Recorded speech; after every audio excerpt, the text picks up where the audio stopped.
analysis and riveting conversation. The show is live and interactive.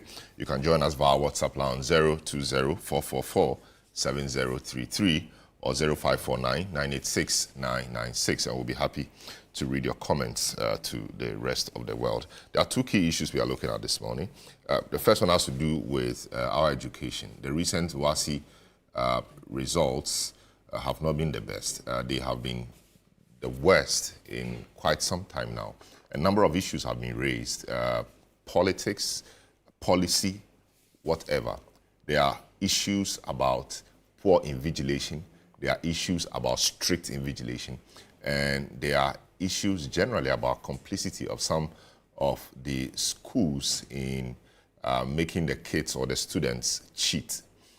What can we attribute this bad performance to? Is it because, as has been said by some, the invigilation this time was strict? Or is it because, as former Education Minister Duchim said, some allowances were not paid, and that accounts for the poor results? What really are the issues? Is it the case that the free SHS has not done its part? But how do we explain the fact that in the past few years, the results have been very, very good? What has changed? Is the same free SHS, the same double track? What is different? Is it a new administration? What is different? We'll try to get to the bottom of that matter with the right guests we have assembled this morning. Also, in the second part, we look at the Office of the Special Prosecutor. Parliament has been looking at that office this week, and it does appear that there's some unanimity around the question about scrapping that office. Is that the way to go? This week as well, the Office of the Special Prosecutor detained private legal practitioner Martin Pebu, who has been on a crusade of a kind for the removal of the Special Prosecutor. We will have Martin Pebu here later in the show, to tell us what it is, and generally discuss what we can do about anti-corruption fight. Should the Office of the Special Prosecutor remain in the way it is? Should we scrap it and add some of the powers it has to other constitutional bodies like SHRAG, etc., as has been discussed in some quarters? We have a constitution review process ongoing, ongoing. Do we look at Article 88, which has become the key article in this conversation? Others think that the Office of the Special Prosecutor is unconstitutional even to start with because of Article 88. Do we amend Article 88 to accommodate the Office of the Special Prosecutor and other such investigative and prosecutorial agencies? We'll look at all of this today on the show. My name, once again, is Selorm Adonoo. I'll take a short break. I'll return, provide you some updates, introduce my guests, and then we'll get a discussion underway. This is a big issue. You're welcome.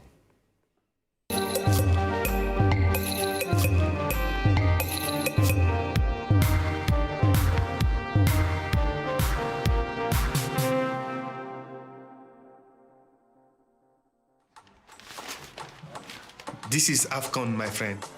Everything is a competition. Everything.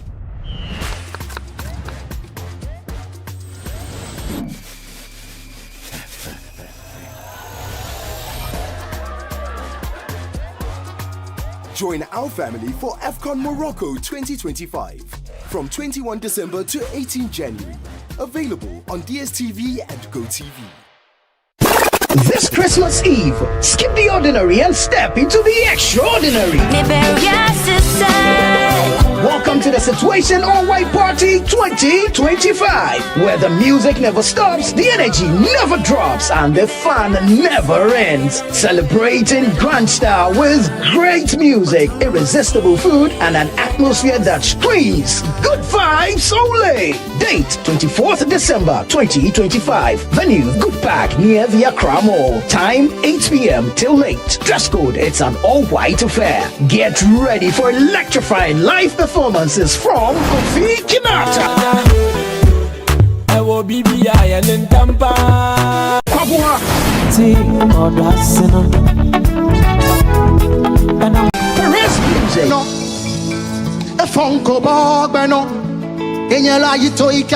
Inchin Chin Band, and DJ Mingle. DJ Mingle. Your best all-white fit. Bring your dancing shoes and let's light up the night together. Book your tables now. Call 0205-973-973 or 0558-973-973. It's Christmas Eve. Don't miss it. The Situation All-White Party 2025 is powered by Channel 1 TV and 97.3 City FM, and it's proudly sponsored by EcoBank, Bethel Logistics, and Hallmark Cafe, and supported by Oswald Investments Limited.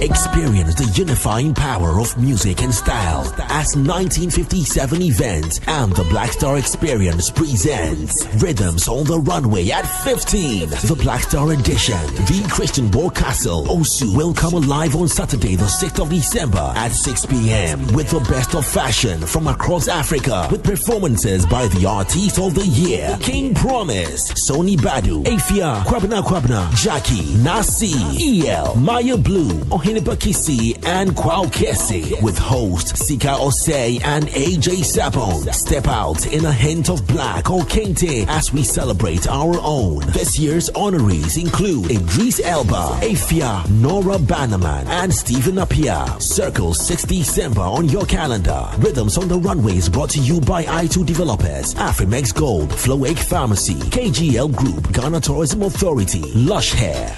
Rhythms on the Runway is brought to you by 1957 in association with Black Star Experience and sponsored by Media Partners.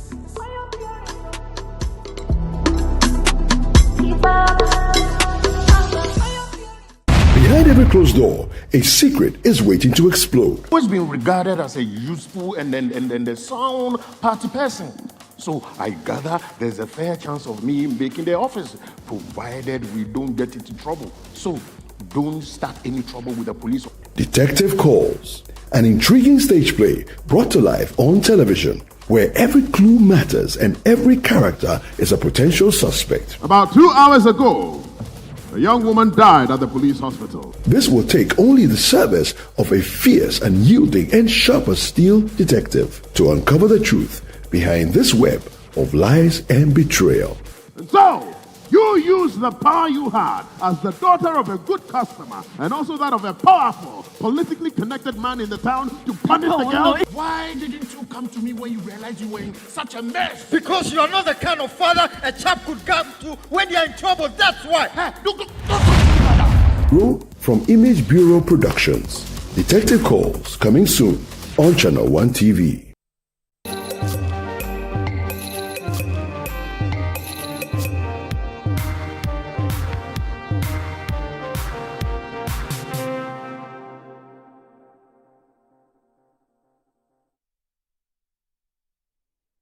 You're welcome back to the big issue. We are live on 97.3 City FM, Channel 1 Television. We are on DSTV on Channel 363, on our socials, and we are happy you have joined us this morning. Two key issues we are looking at.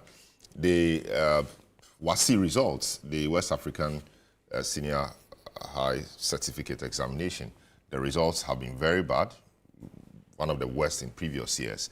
We're trying to understand what caused this decline, if it's a decline at all. Others think that this is the real standard of the people, and what we've seen in the past was a propped up result, or have been propped up results. Is that the case? We'll try to understand that. And is it a free SHS? Because we've had free SHS for quite some time now, and the results have not been this bad. Some people say that the teachers have not been paid for their interventions, and so they were not willing to assist this time. Others also think that invigilation was higher, the vigilance was higher this time. We will try to understand what the issues are and, of course, provide some solutions or recommendations on the way forward. In the second part of the show, we look at the Office of the Special Prosecutor. That office has been under fire for the past week. Parliament actually thinks that that office should be scrapped almost unanimously. The Speaker also making some comments on that. In fact, people think that office is unconstitutional because of Article 88 We will look at that as well. Also, they arrested and detained Martin Pebu for some time this week, and that has increased the tempo and pressure on that office. Why was he arrested? We will try to understand all of that, because Martin had made allegations of corruption against the special prosecutor himself. He was invited a few times. He went. He thought that the panel to hear him was not properly constituted, because his view was that you can't have a panel of your subordinates taking information to investigate you. He said he wanted, or he wants, an independent panel, or worst case, the board of the OSP to sit and hear him take the allegations so they can begin investigations. All of that is in the mix. And so we will see where the SP, or the Special Prosecutor, places. Let me provide you some updates quickly. The Ghana Education Service has rejected what it describes as misleading claims surrounding the 2025 WASSCE results, insisting that examination outcomes credibly reflect students' academic performance. The 2025 results recorded a significant decline, with nearly 6,295 candidates having results cancelled for being foreign materials, including prepared notes, textbooks, and printed sheets into exam centers. Additionally, 1,066 candidates, comprising 908 with withheld subject results and 158 with withheld full results, remain under investigation for suspected offenses. In an interview with City News, PRO of the service, Daniel Fenyi, noted that the outcome is as a result of authority zero tolerance towards malpractices. We are not implying that the past examinations had, indications or were compromised necessarily. But for us, for a new manager, we make sure that the issue of integrity is held in a very high esteem. That's the other reason for which anytime from this year, anytime we hear issues about the examination, the WASSCE examination, and then the results being released, you will obviously that the issue about more patterns and the topic around these compromises and trying to minimize, especially for this year. It happened because the new leadership invested and ensured that our learners carry themselves, our teachers, invigilators, supervisors carry themselves in the highest form of integrity as possible, so that our belief is that an average student who gets his result with the highest level of integrity is still better than an excellent and fraudulent student. Meanwhile, President John Mahama has linked the poor performance in the latest WASSCE to the neglect of basic education. During the unveiling of the STEM Box initiative for primary institutions, he noted that the Ministry of Education and the Ghana Education Service would review the examiner's findings and roll out swift changes. He stressed that strict examination supervision will continue and called on families and schools to prepare students enough. Recently, the West African Exams Council has released the results for the last West African School Certificate Examination. And as the Honorable Minister has said, it has become an issue of great concern to government, parents, and the public at large. But it also emphasizes the issue of foundational learning. One of the major things that has taken place in the last several years is the neglect of basic education. Inability to send the capitation grants, ensuring that we have quality teachers at the foundational level, at the basic level, because it is that level that prepares the child for secondary and tertiary education. Strict invigilation is not going to go away. And so we must make sure that the children are well prepared to, on their own, be able to study and pass the exams that are waiting for them. All right, so that's President Mahama speaking on the poor performance of the students in this year's WASSCE examination. My guest for this morning are seated and ready for the show. We have Kofi Asare, who's Executive Director of the Africa Education Watch, EduWatch, Enoch Afoko, a member of the MPP legal team, Franklin Kujo, President of Imani Africa, Senyo Hosi, who is a man of many parts. Of course, we'll be joined by Angel Kabonu, who's a former president of NAGRAT, and the GES PRO, Daniel Feni, may also make an input. Gentlemen, you're welcome to the program. I start off with Kofi. Kofi, good to have you. And when you saw the results, which have been deemed to be the poorest in many years, what struck you as somebody who plays in the education space? And thanks for having me. I think the first thing that struck me was that something had gone terribly bad in the two subjects, because it wasn't a general trend across all subjects, but it was an incident observed in two subjects. Normally, when we are doing results analysis, you want to look at a trend, but this is not trendy because it's a sudden dip. It means that there has been an intervening factor to have occasioned this particular result. So that was the initial thought.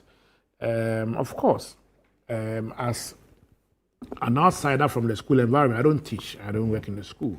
So looking at the school from our policy lenses, what may have happened different in 2025 that didn't happen in 2024 or 2023? As the president said, the same teachers were teaching in the schools in 2022, 3, 4, 5, and so what could have changed? So we started, thinking about exogenous variables and things outside the school environment that may have impacted, because we didn't see anything significant happening on the policy level in the school level. Apart from the renewed emphasis and strengthened deployment of invigilators, supervisors, declaring that teachers will be dismissed outrightly once they are found culpable of examination or practice, etc. Apart from that, we didn't see anything that could have been intervening from outside the school. But from inside the school, you can only know after engaging the teachers and then the students. So we did a survey. We started, I think Sunday, immediately we started the survey to find out from our teachers. What would have happened in your perspective? We started. And we have 150 schools that we work, directly in through teachers and invigilators, etc. All find out. And by this time, we expanded it beyond our teachers and invigilators that we work with, whom we call monitors, to all teachers in the schools. By yesterday night, we had done about 680 senior school teachers so far responding to the survey. And so far, it is obvious in the minds of teachers, in the minds of teachers that the major contributing factor, 80% of teachers believe that the top one is poor preparation. Poor preparation. Yeah. Then about 45% of teachers believe that the top two, second is increased invigilation. The question was about the top four. Invigilation. Yeah, so top one is poor preparation, second increased invigilation. The third one is the no leakage. No leakage. Yes, no leakage. And then the lowest among the top four is difficult questions. So difficult questions. Only 20% of teachers believe that should make the top four. That's the difficult question. It means that poor preparation, obviously, the first, second, improving ventilation, third, no leakage. The only ones we can speak to from where we sit is that, yes, we know questions didn't leak because we didn't get them. From where questions are bought, if they leak, we always get them. So we didn't get them. So yes, that can be true. Increase in vigilation, well, there's data to suggest that there was improved invigilator presence our monitoring report during WASI itself, the report was launched in October, said that about 61% of our monitors who monitored WASI, they said that the quality of invigilation was between good, very good, and excellent, 61%. Of that, excellent was 9%. So it meant that something in terms of increased deployment of various monitors from ministry, from GAS, from WIAC. Increased deployment or increase in vigilation means there were more invigilators. More invigilators, more WIAC presence, essentially. More WIAC presence. And then no leakage, obviously, means that the questions did not leak this time. But has it been a practice that questions will leak every year? Apart from 2024, we've had questions leaking. Between 2018, 2019, and 2022, it was very, very, very regular. At least when we went to the market, we would buy every question, almost every question that we bought, we got them. And the questions will come, will appear in the exams? Yeah, of course, yeah. Wow. Yeah. Poor preparations. Why so would in 2023, Dr. Adonoo brought in the BNI. To take over the question security at WIAC. Okay. Previously was Ghana Police. Okay. So since the BNI came, then everything changed. Everything changed. So this time, so this year there was 2023 there was no leakage as well. 2023 there wasn't any leakage. What happened was that there was some foreknowledge. Foreknowledge means that the question is not leaking from WIAC, but it's leaking on the way to the center. Okay. 1 hour to the time. So WIAC will call it foreknowledge. But it's not leakage. Leakage is why we will get it a day or two before. But this year there was no foreknowledge, there was no leakage. No. Do we know whether it's the police or the BNI that did it? No foreknowledge. I'm not able to know. Okay. But we'll go to buy. So leakage, no. Okay. But do we know who secured the exam papers this time? It's still the BNI in charge. Yeah. Okay. You mentioned poor preparation. Teachers listing more poor preparation as one of the key factors. Poor preparation will mean what? That the students are not prepared enough, and by who? By the teachers? Okay, so let me start from here. There's a section called others in the survey. Okay, the others, we have 25% of teachers going for the others. Now the others, within the 25% of the others, there are 10 factors there. The top one is excessive social media use. Okay. The top one's social media use in discipline. Okay, and then poor quality of students, poor literacy rate of students. Many students cannot read. Poor literacy? Yes, poor literacy rate. Many students, we know it's not news. Many of the students cannot read. Yeah, so, yeah. I mean, we saw the director, we saw the hunter. Yeah, but my difficulty is, if the students cannot read, is that not, doesn't that reflect badly on the teachers? I'm coming there. So the issues within the 10, the 25, the 10 other issues, you see that I group them to two: social media and its related use. As mobile phone, social media use, it affects discipline, affects truancy, absenteeism, and focus. So that one alone is one. Tech or social media and phone tech. The second one is the poor quality of students. You see, the philosophy and opinion our policy in the past decade. Unwritten philosophy is that there are foundational gaps in learning at the basic level. It's difficult for us to address them very well working in 15K plus primary schools or 11K plus junior high schools. And so let's wait until they get to secondary school, where we are going to work in less than 1,000 senior high schools. Okay. And then we do leapfrog, intervene, and try and fix them. So when you heard the Hunter director talking about a girl with grade 14 in her school not being able to write her name, you understand that, yes, we have many of such cases. But the expectation I see as an unwritten philosophy behind our policy is that when the foundational deficit gets to secondary level, we are dealing with only about 800 schools. So we will intervene and fix them there, because it's much more difficult to fix it in 16,000 primary schools or 12,000 junior high schools. That seems to be the unwritten philosophy behind our education policy for the past decade. So TTEL has been conducting annual surveys in secondary schools to ascertain literacy levels. One of the literacy levels that they they evaluate is mathematical literacy. I'm reading the portion of the report, the demonstration report. Now, it is conducted on Form 2 and Form 3 students. Now, in their most recent report, when the current batch that completed, they were, in 2024, they were in Form 2.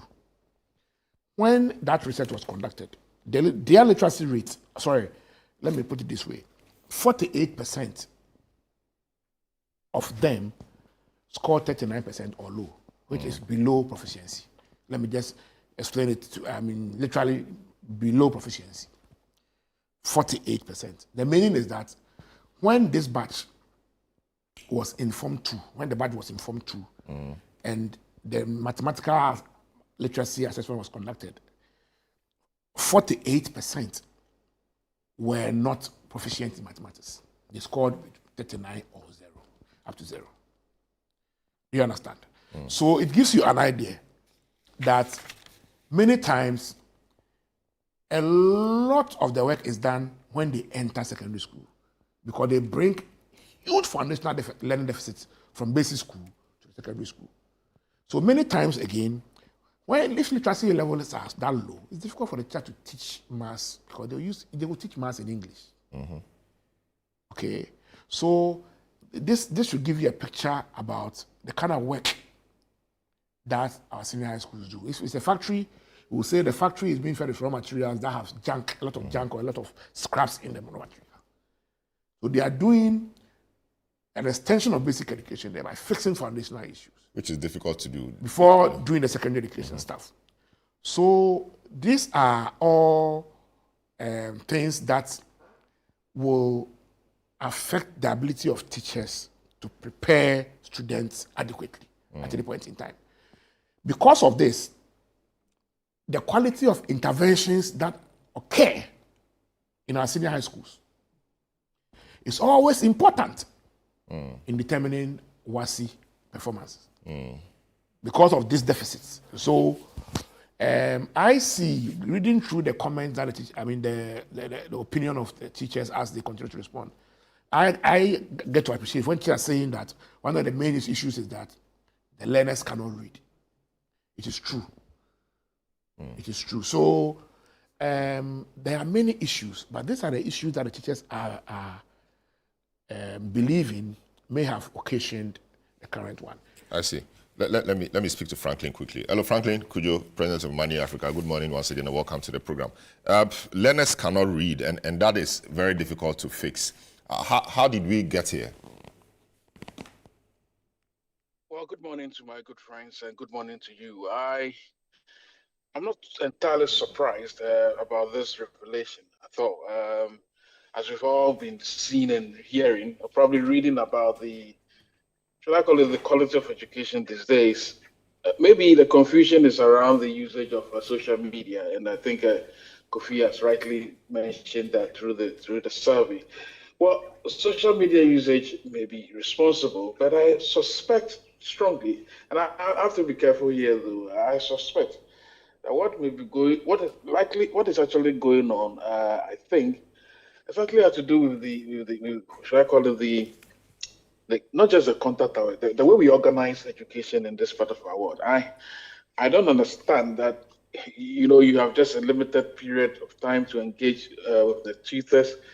Not all schools are actually endowed when it comes to getting good tutors, by the way. And so when I hear these things, apart from the fact that, yes, there are issues around, should I call it? In any case, you've got to be smart before you be able to even copy, right? I mean, if you were giving, even if somebody came to give you the answers, you have to be smart enough to know how to actually probably write it or understand what is at play. So I think it is important that we look at this matter of actually understanding what students are actually learning. It's very important because I have a strong suspicion that they don't even understand what they are learning or reading. Most of them read, and it goes to the heart of instructions, the way instructions are delivered. Some people have even suggested that instructions should be delivered in our local language, right? Because some places you just won't succeed when you wouldn't move forward when you try to use when you want to speak to students in in the English language. So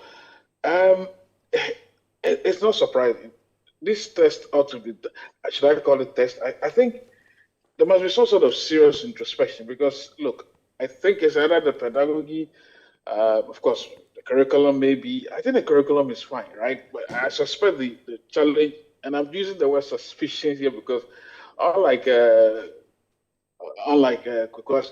Asare, I don't think we've done, I haven't done any deep down study, how do you call it, deep down analysis to determine what exactly is happening. But I hear, I see, I read, and sometimes I really worry. So I think there has to be a holistic, probably a 360 look at the whole education sector. But clearly speaking, you cannot expect a lot of good to come out of a system that is always constantly under pressure. I mean, this education system constantly under pressure. A minister comes, they change it. Another minister comes from another party, they change it, and the whole thing becomes such a mess. I'm struggling to how do I put it? Understand why we have actually made education that way. By the way, the point about being part of a process or being part of a system for you be able to understand exactly what is happening. Unfortunately, I don't think our leaders have taken a critical look at the sort of education they're actually giving people. So I keep saying education is not like vaccination that you give, right? You've got to really prepare the students properly before you how to call it, deliver. And so it's troubling. It's troubling. Overall, though, as I understand that, well, it's because there was a lot of good invigilation. That is why this time around people feel. Again, goes to the point we are making that what exactly has been the case? Is it the case that the previous years, teachers or headmasters, or should I call it, was it laxed? Was it the case that they were giving certain inducement? Again, I haven't done the study, so I can't tell, but maybe Kofi can tell us. Is it the case that there was certain inducements, not inducement as in bribery, but what were teachers told? What were headmasters told? What were students told? I don't know. Is it the case that because they were doing well, right? The records were how to call it the examination scores were a bit better than this. How come that in 7 years or so we are recording very abysmal figures? Has it been the case? Is this really the true nature or true performance that we should be expecting? Is it that we're gaming the system? We need to understand all of this facts. And Professor is the man to do all of this. So I suspect clearly that something must have gone wrong, and we really need to fix it. I see. One of the reasons is come up with from the teachers is that this year there was no leakage, and so perhaps the element of leakage was propping up the performance. So they had the questions prior to the exam. Maybe they would prepare adequately, go in there and deliver, and also increased invigilation. He mentioned, increased WAEC presence or invigilator presence there, which also meant that perhaps they didn't allow them to copy. So it means that the previous years these things were laxed, that invigilation was just relaxed. That's a serious problem. If indeed it's the case that invigilation was better this year, why? Is it because there was a change in power? This is serious. Do you realize where we are getting at? I mean, if the past 7 years we've been recording all these nice figures, all of a sudden power shifts, power changes hands, and then they say invigilation was better. What was happening the years before? Was invigilation lax? Was it deliberate? Were people told to relax? I don't understand. Were teachers giving certain quotas, headmasters giving certain quotas to meet? It is important to ask this question because you see, look, I recall there was a study somewhere in the States where I think one of the states suggested, one of the federal states basically was saying to teachers of, giving, the whole idea is that if your students failed, you get more money, right? You get more, you're going to get more money to fix your problem. And some teachers decided that, well, if that's the case, and they're going to engineer the failure of students so that they get more money. I don't know whether the inverse or the converse is what is playing out here. I really don't know. Kofi can the best person who can tell us right now. Were teachers or headmasters giving certain quotas? Were they to meet certain because it doesn't make sense. I mean, if 7 years you've been recording good figures, and then just 1 year invigilation improved. Why? When vigilators being being induced to look the other way, it is serious. It is really serious. And I think, as President Mahama has suggested, we should go into this matter critically. And the likes of Mr. Sari would definitely be part of those who give us answers. So I really worry, and it's making education look like a how do you call it, a commodity that is just not respected. I mean, you can't live in a country where more than half of your students go to write exams and then they come out basically as failures. Even though I understand that exams are not the only ways of it's not the only yardstick to determining how good people are. I have a feeling we need to do a lot more. And this one, we need to investigate before we move forward. Otherwise, we'll make another mistake again. Very well. It is really bad. It's really bad. Very well. I come to, of course, Kojo Asante is on the panel. Kojo Asante, who is Director of Advocacy and Engagement at the CDD, is on the panel as well. I'll come to him in a minute. Enoch, I'll come to you. But let me just put this out, that the Education Ministry said. It's a prior to the examinations, the Ministry of Education and the Ghana Education Service issued a firm directive that any teacher or official found aiding or abetting malpractice during the examinations would face strong sanctions. This was rigorously enforced. 7. The 2025 WASI was conducted under heightened invigilation, strengthened supervision, and strict adherence to examination protocols across all centers. These measures significantly resulted in apprehension of some students and staff who would have engaged in examination malpractices. It is essential to appreciate that the outcome is a direct demonstration of the trend towards restoring integrity of the examination process. A credible examination system serves the best interest of our students, our schools, and our nation. Enoch, I mean, this is what Ghana Education Service is saying, that this time around there was, the examinations were conducted under heightened invigilation, the supervision was strengthened, etc. And that this, is a trend towards restoring integrity in our examination process, restoring integrity. That would mean that in the past, our results have not been a reflection of the real standards of the students. Will you agree to this? Yeah, let me say a very good morning to yourself and to my co-panelist, Mr. Kofi Asare, the revered education researcher, and then Mr. Senyor Husi, who have been foremost proponents of policy on this platform. And to greet the Ghanaian people and your cherished viewers. Selorm, this statement indicts all of us as a people of this country, especially as far as our educational achievements are concerned. That of Mr. Kofi Asare, that of Mr. Senyor Husi, myself and yourself, we are all indicted by this statement. And it should be noted that Ghana is a country within the international system. And within the international system, nations exist as nation states within the international system in furtherance of our national policy and our national interest or national agenda. Yeah. So certainly, if we put out this negativity out there without foremost policy to restore confidence in the system, then it means that we are tainting our own selves and we are harming our own selves. Tomorrow, it may be your nephew or your son or your daughter traveling outside to pursue further education, and his or her qualification will be questioned as to how he or she attained that level of education as far as dates publications are concerned. And this, by law, it's a publication from a statutory body, and it is presumed to be regular, confirming that in the past there has been some semblance of illegalities perpetuated as far as our educational achievements are concerned. And it's a clear indictment on all of us, including the President of the Republic of Ghana, because he also schooled in this country. But is that not a fact? The figures Kofi put out, the leakages, etc., to the extent that in 2023, the Honorable Educhum had to bring in national security, etc., to police the process. So that's a fact, So you see, heightened security, heightened invigilation, strengthened supervision.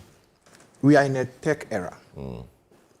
Why is it that in this current tech era, we are unable to put cameras in our education, in our examination halls to be able to police it and give us a better outcome.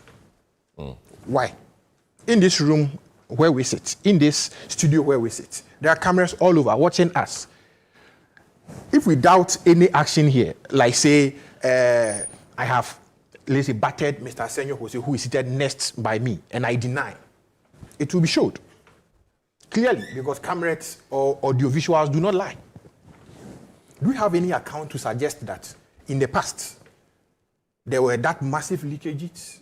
Do we have evidence to suggest that in this current WASI, where lies we are discussing its outcomes, without even waiting for the chief examiner's reports and those things to guide us as a foremost grounding to be able to do introspection of the performance of our students? We are doing well in this regard. You see, in 1998, there was this work done by one Wendell and Black, calling the classroom as a mysterious black box. And in the black box, there are about two things that goes into it. Kofi is aware that the input by the teachers and resources, then the output by the students, as to whether the input by the teachers is seen visibly outside, because once you put something in a black polythene bag, you don't see what is inside until the performance or the outcome comes out. How have we been able to police this to guide us that the input that we have made in the past is what we are getting out, we are getting right now?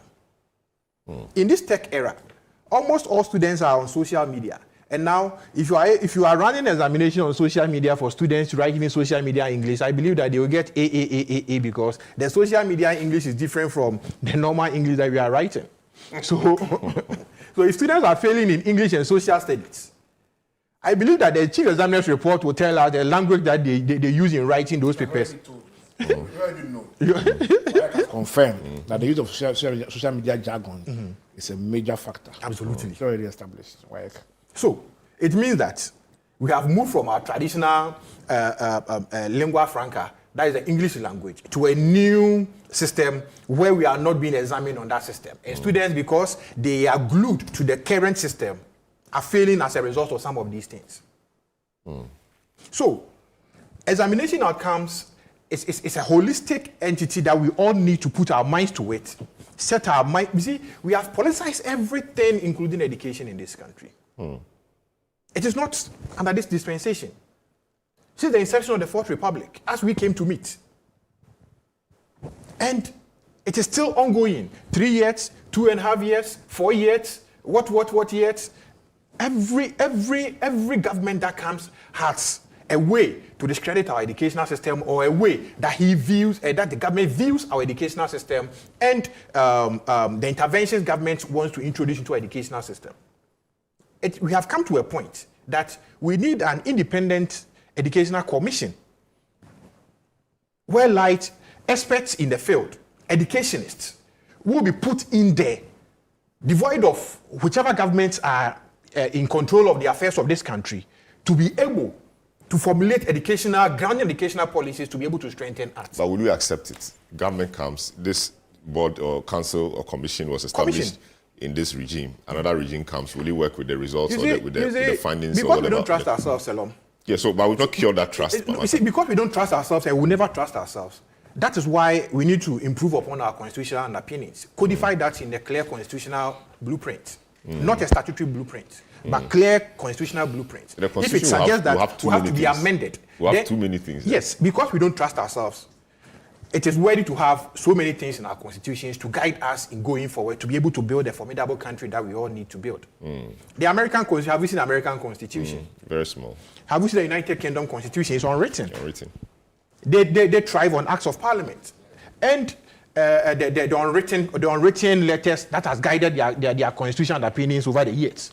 But because we don't trust ourselves, we always want to see, whenever Mr. Kofi Asari talks or Mr. Senyo Husi talks, I'll ask him, is it in our constitution? Because if it is not in our constitution, then because he sees me as NPP, or I see him as PPP or CPP or whatever, based on his proposition, I feel that it is political, it is partisanship. So if that is what will be able to help us develop this country called Ghana then we must put that in our constitution to guide us to be able to prepare feverishly for the future generation of our country. If not, we are continuously hurting ourselves. Selorm. I see. You see, before you come in, there has been several educational researches and several commission of inquiries in regards as far as our education in this country. One of the big men who has studied foremost in the education sector, Kofi Asare, is on this platform. He can tell us. The Anamwa Mensa Committee or what committee, we have had a lot. We have had a lot. So if educational examination outcomes is becoming a political subject matter, that yes, under NDC, we have had the highest of failure rate in mathematics. What becomes of the next WASI? What will become the next intervention of government to be able to cleanse itself of the negative publicity government is enjoying? Then it means that, I don't want to use those words. Then it means that government is going to make sure that it cleanses itself because government is in control. Would that benefit us? Will it inure to our benefit? So, if failure is failure, we must look at our interventions from the inputs. Are we paying our teachers well? Are we paying our non-educational, the non-teaching staff? Are we paying them well? What is the condition of service of these workers within the educational space? What is the policy direction? What are the KPIs guiding us? What do we need on the labor market? Are we producing what we need as far as our labor market, per our labor market surveys are concerned? Are we producing? What is the direction of the state? In terms of infrastructure, in terms of resources, that will enhance the actualization of the vision of the country, culminating in the training of this human resource potentials. Are we investing so much into it? Are they getting it? Sometimes it is messy. Traveling along the streets, the highways of Ghana and seeing some so-called government schools under certain dilapidated conditions. So we have our priorities not in the right places. Absolutely. As a country. You see, where we always get it right is election priorities. And all the budgets that the Electoral Commission requests. That's courage coming from you as a politician. Oh, yes. Let's be honest and cure our nation.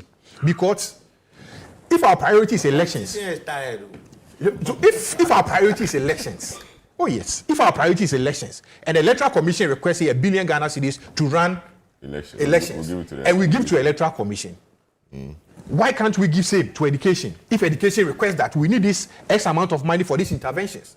Have you realized this current budget where lies that government says that the private jet of His Excellency the President is in a certain condition and we need a new jet? Quickly, we have been able to make some provisions in our national budget. But the same budget also has allocations for basic education and secondary education. You see those allocations. You talk of allocations and you talk of releases. Making allocations is different from releasing the said allocations to the said institutions or appropriation for them to be able to make use of those monies. Haven't we seen the Eastern Corridor Road in our national budget for years? Puma, there's a popular name I always... Fufusu, what road? Solar Fufusu. It's been done now, right? Fufusu was done, but it's been done. It wasn't well done. It's not deteriorated. What Pumanko Road? There is this road, popularly you see it in every budget. I see. You see, if we attach such priorities like we attach to elections, such priorities as we attach to the executive, to other well-meaning institutions of this country, we don't need the likes of His Excellency Barack Hussein Obama to come back to this country to tell us that we should build stronger institutions, because we know the institutions of state is what will culminate us into the level that we want to get as far as building our nation Ghana is concerned. Ghana is revered in all phases of national life. But we here, we don't revere ourselves as nationalists of this state in furtherance of the national interest. Very well. Samuel, very interesting that social media and tech and all those things are taking a better part of our students' attention, and that is negatively affecting results. The responses provided by the teachers to Kofi's survey, 25% of teachers who responded to the others part of it talked about excessive social media use, which, in a sense, contributes to indiscipline, etc. Is there a way we can deal with this? Of course, social media and tech should help us progress. But if it's becoming a disincentive, how do we stop our young people from being over-reliant on social media? Do we need a national policy on that? Of course, there are some countries which do not have the unbridled access to social media as we have in Ghana, even Dubai, UAE, etc. There's some restriction. Is that the way to go? And even the use of gadgets in schools is banned, but we see them there. The minister recently was saying that the tablets given to the students for academic use were being used for pornography and watching movies. Where did we get it wrong? What can we do to salvage a situation? Well, good morning. I'm quite disappointed you are not acknowledging farmers. Yesterday was Farmers Day. Yes, yesterday was Farmers Day. This show has the privilege of actually recognizing farmers, especially when you have a farmer like myself. Yes. Happy. And you are not. Happy Farmers Day. Of course, Kofi is also a farmer. Happy Farmers Day. This is a belated seat one. of farmers. Let me acknowledge. I was in a Kwafu hall. I'm a farmer. Let me acknowledge Ibrahim Edu, the 82-year-old gentleman who won the best farmer position yesterday, and Osmanu Kadri, first runner-up, and all farmers across the country. We salute you, and fishermen, we salute you, and the job you do is what keeps the country running. In fact, interesting, all my guests in the studio today are farmers. And I'm an aspiring farmer as well. So. Yeah. All right, so great. I actually did some farming, but I didn't get any help. But we'll go back to it. We're honored to have His Excellency the President. Your Excellency, you went through and crossed the Volta. The beauty you see there is nowhere near that which you see on the Pra. When you cross it, the story it will tell is a story that is not well. So, Your Excellency, John Dramani Mahama, where are the kingpins? Good morning. The problem we are having with our education is not necessarily a social media problem. Social media will come to the issues of distraction. When we were in school, we used to speak pidgin, and people used to threaten and suggest that pidgin would destroy. It went into our classrooms and our exams, it did, but it's not supposed to define or redefine that much. It's the destructive features of social media that should be looked at. But I think that we should discuss education a bit more carefully. We have not taken education as serious as we should. Education is an investment. It is a capital investment. When you invest in education today, you don't see the benefits or the consequences till a certain later time. So the students that are in GSS today, who are going to write BC in another 2 or 3 years, they will end up in the universities at a certain time. So the investments you are making in those lives right now, you may not immediately see the outcome at a certain time. So there's often a politic disconnect. The democracy we have, which is almost a mentally retarded democracy as it is emerging, because we act like some people suffering psychosis. When it has to do with long-term policy, we can't think. We don't want to think. We're all interested in the very short-term policy that gives an outcome and consequently an electoral object. I went to visit an auntie of mine, and she is angry. Your mama has come, and when he has come, now the students are failing. I said, Auntie, is your mama learning for the students?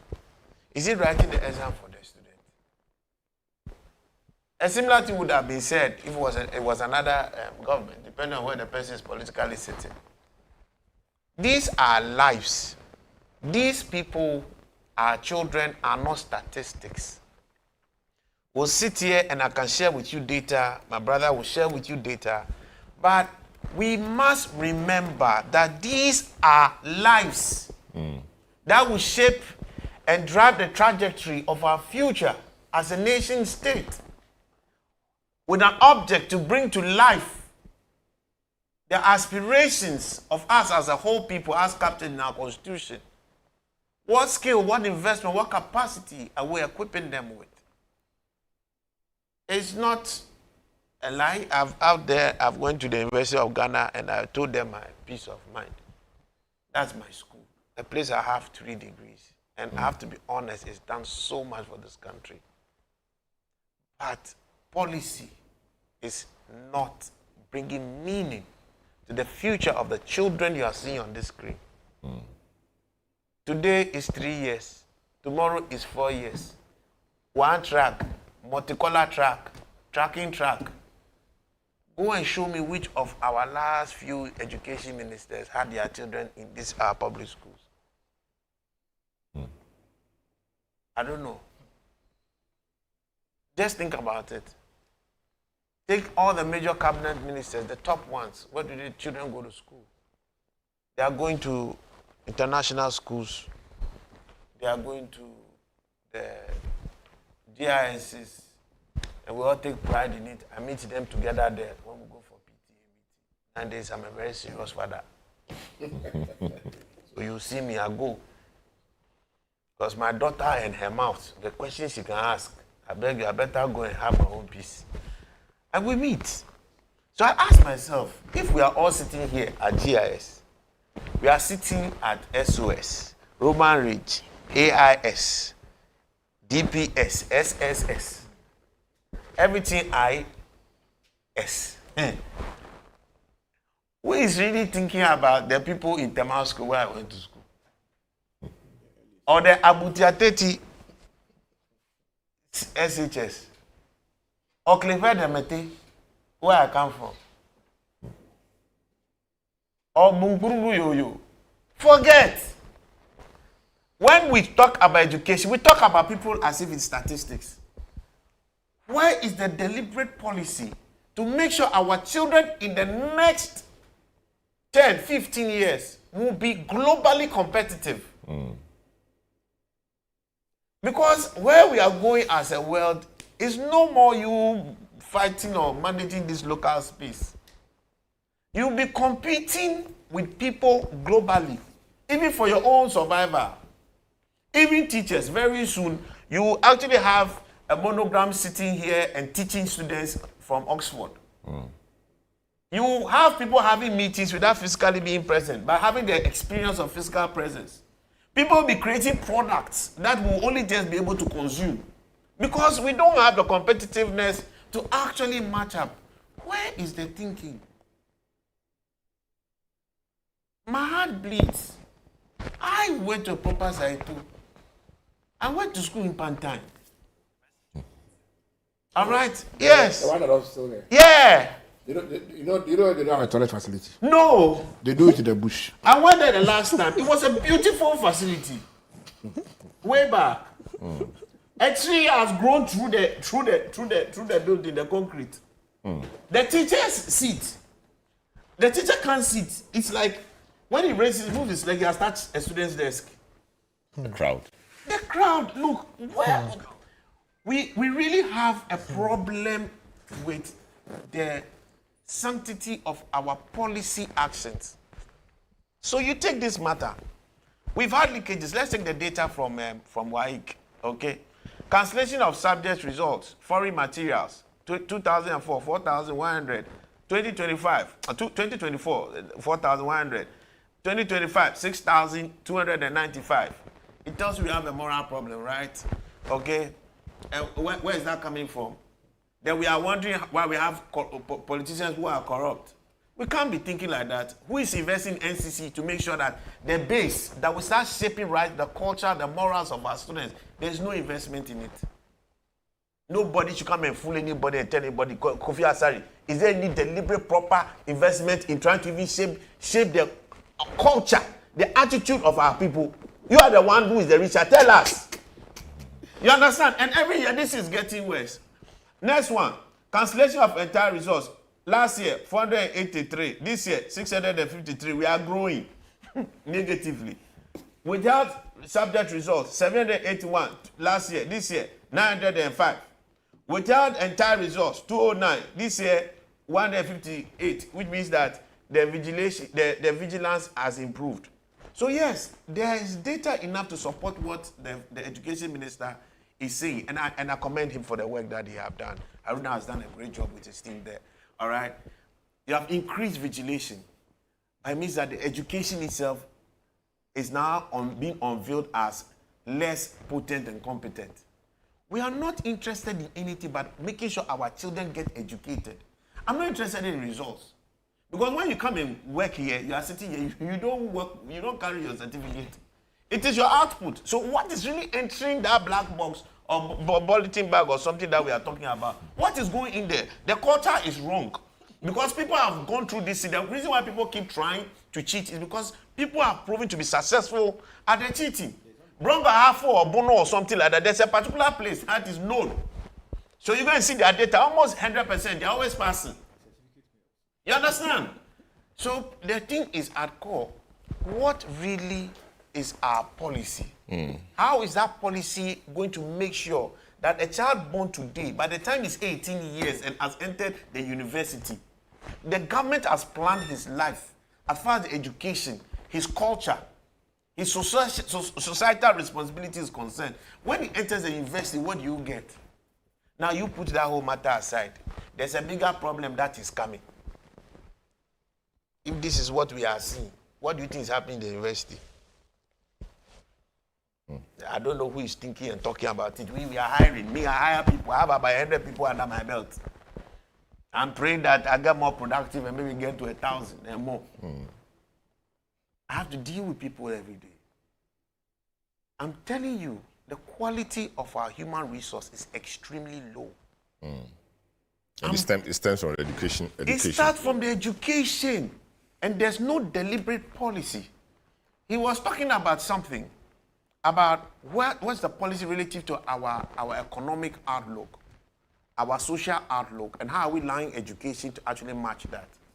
There's a total mismatch because there's nothing. We are on autopilot. There's education policy sitting on its own, which some ministry, the Ministry of Education will be running. Economic policy sitting on its own somewhere. What is our plan out for economic viability, for social competence? What are our targets?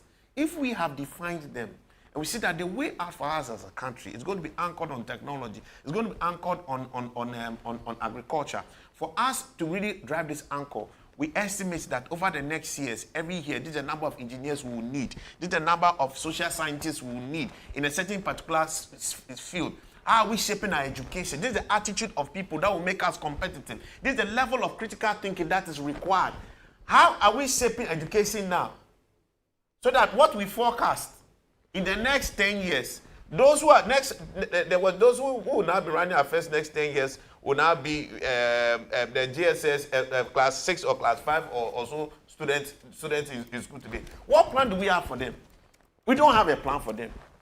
They have to just come and join the system, and then we find a way to manage.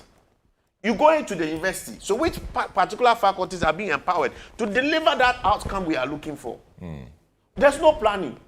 But that planning exists in Singapore. Every single child that is born today, there's a plan for what he's supposed to be like.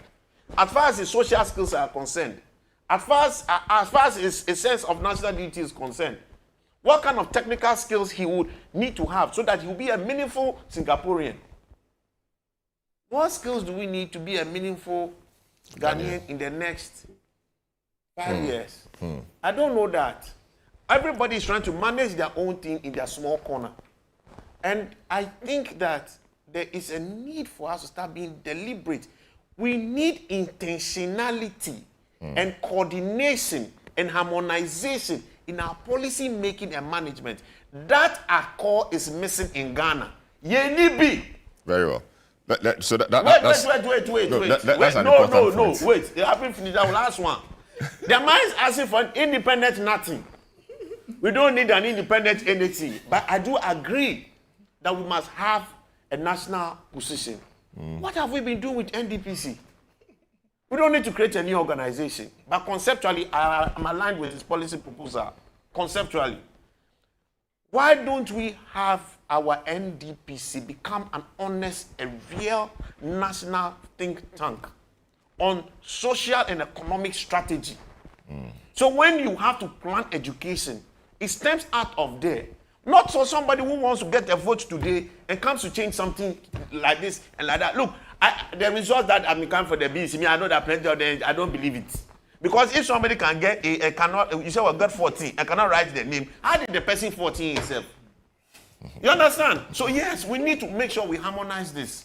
And all parties come on board. But it needs a correction of the purpose of our NDPC. Not an NDPC that is also changing just like the parties are changing. That's what's happening. But so there's no stability. There's no accountability. There's no impact. There's no policy coordination. Very well. Kofi Asante is the Director of Advocacy and Policy Engagement at the NDPC, Dr. Kofi Asante. Good to have you on the show. It's become a policy decision or a policy matter.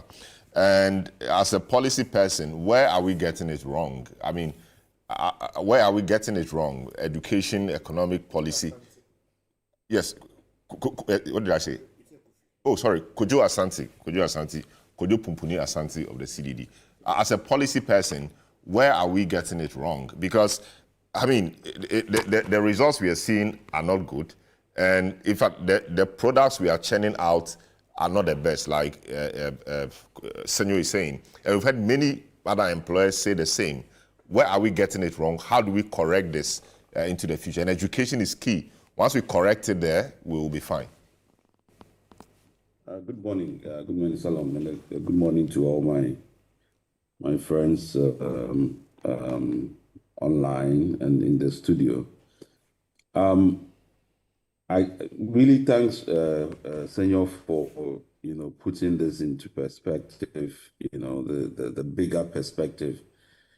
The harm that we are doing to our young people is really one that we should examine our own conscience around this issue. For me, education, when we talk about transformation, development for our country, education is like the bedrock. I mean, you cannot do any serious thing if your workforce is not really primed for facing the future. It's not competitive.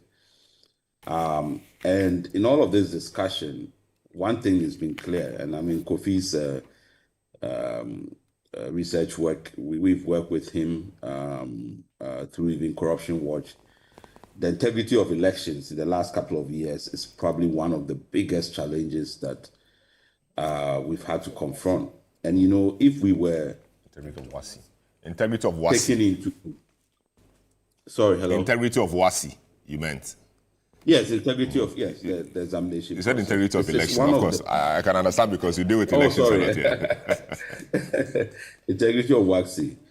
It's one of the biggest challenges because it was almost epidemic levels. The extent to which it became a culture.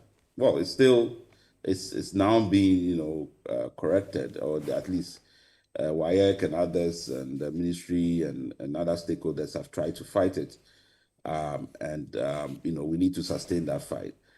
But it became an epidemic to the point that parents were one of the main perpetrators through the schools, convincing parents that it is in their interest to support the children to cheat so that they can pass their exams. Mm-hmm. So it's become a culture within the education space where everybody believes that, yes, they need to contribute something when they are going to write exams. They need to see this person, they need to see that person. And once you do that, the children also then create their own expectations. I don't have to necessarily prepare because come exams time, we might be able to get the exams ahead of time, or we might be able to cheat. And that's a huge a problem that even just enforcing, vigilation and so on, it's not enough. The mentality and the orientation has to change. And that means there has to be serious engagement with parent-teacher associations, with, the entire education system about how do we reorient people about exams integrity and the importance of that to a young person's life. I mean, when we were going to school, the idea of somebody cheating is a big deal. But now people can do it on WhatsApp. You know, so for me, that is one area that has been flagged that I think needs to be fixed, and that we have to sustain the fight. As I said, it's not just about improving vigilation. That, of course, stops it at the end, but it's the orientation, both for schools, so that the punitive measures, the letting people know that there are consequences for what they do, but that people move away from this belief that no, all they have to do is to try and get their hands on the, and then it creates its own economy. So there are rewards, economic rewards for people. So more and more people are involved in it. The second issue, which Kofi raised, starts all the way from basic, even before the JHS level, where you are right from P4, P6, which is the foundation. If you're not getting that right in terms of learning outcomes for basic literacy and so on and so forth, you are going to struggle when you go up. Everybody knows that a child at 4 years old, 6 years old, if they are not picking up certain basic things like comprehension, this and that, you are just piling on. And as Senor was saying, you get to the university, it becomes even a big task because your foundation is weak and you are not going to be able to correct it with just piling on things. And we have even neglected even that further because we've put all our eggs in free SHS and other kinds of investments and forgetting that it doesn't work that way. And this is common sense everywhere in the globe where people are performing at this level know that if you don't get the basics right, you are not going to get the person who leaves Waxy, even if he doesn't go to university, would be able to be a good security man. Even if his security, he goes to serve as a security person, he should be able to read and write, be able to comprehend, issue instructions, all of those things. The same person, if they go to teacher training, that they will have the foundation. Because if that is what the material that you are using to then train your teachers, what do you think those teachers will go and teach? So this is so fundamental, and it's right. Our policymakers don't take their kids to public schools. It's been clear, and over the period, even at the basic level, that one is even worse because that nobody even really pays attention. At least at the secondary level, because of the endowments that our alumni schools and things have, people still go there. At a basic level, no main policymaker take their children. They're all international schools. So who is thinking for all the millions of people who are going to go into agriculture, who are going to go into our tech space, who are going to go, all our artisanal skills that we are going to need for development, buildings, and so on and so forth. So when somebody comes to paint or somebody has to come and do electricals for you, if they cannot read, write, comprehend, so I think the elites, the middle classes in this country have to understand that these things, they all add up. They come to define the kind of social space, economic space, political space that we are in. And if we don't take it seriously, we are all going to suffer for it.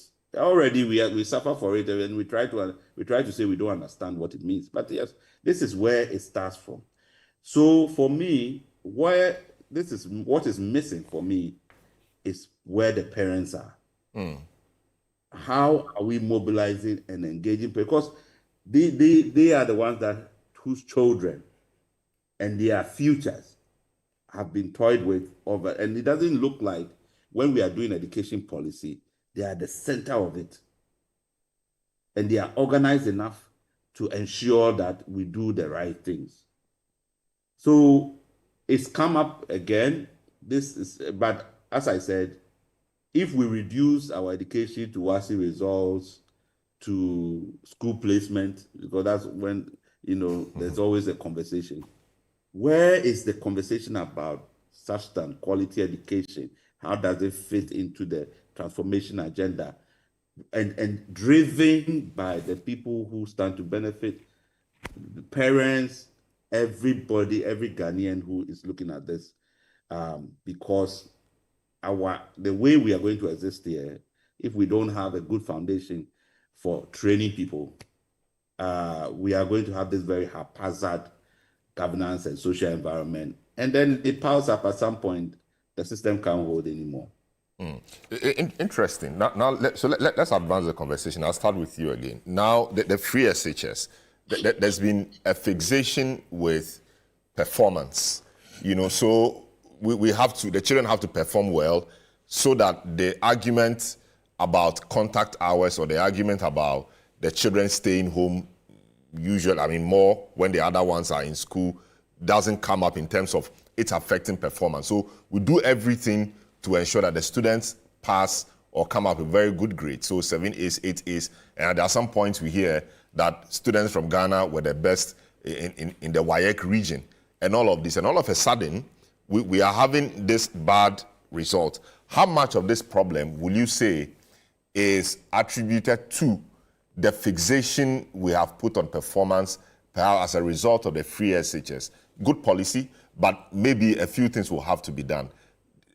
And in fact, I even understand that headmasters have KPIs which hover around making the students attain certain grades. Nothing bad with having KPIs which say the students must do well, but if it becomes a fixation and perhaps the threat of punishment, that is, if the students don't attain this, there's a problem, then I think that debases, or that is a bigger problem we have to deal with. So talk to me about how much of this we can work out by refitting the free SHS to deliver real value for money.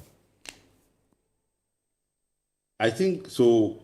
I think the world over, now everybody is saying the minimum sort of qualification within any kind of country that your workforce should have is secondary. So if the person doesn't even continue in school at the minimum of WACSI, that's your starting point. It used to be basic, or basic has been redefined, but it used to be maybe at JHS level. Right now it's WACSI.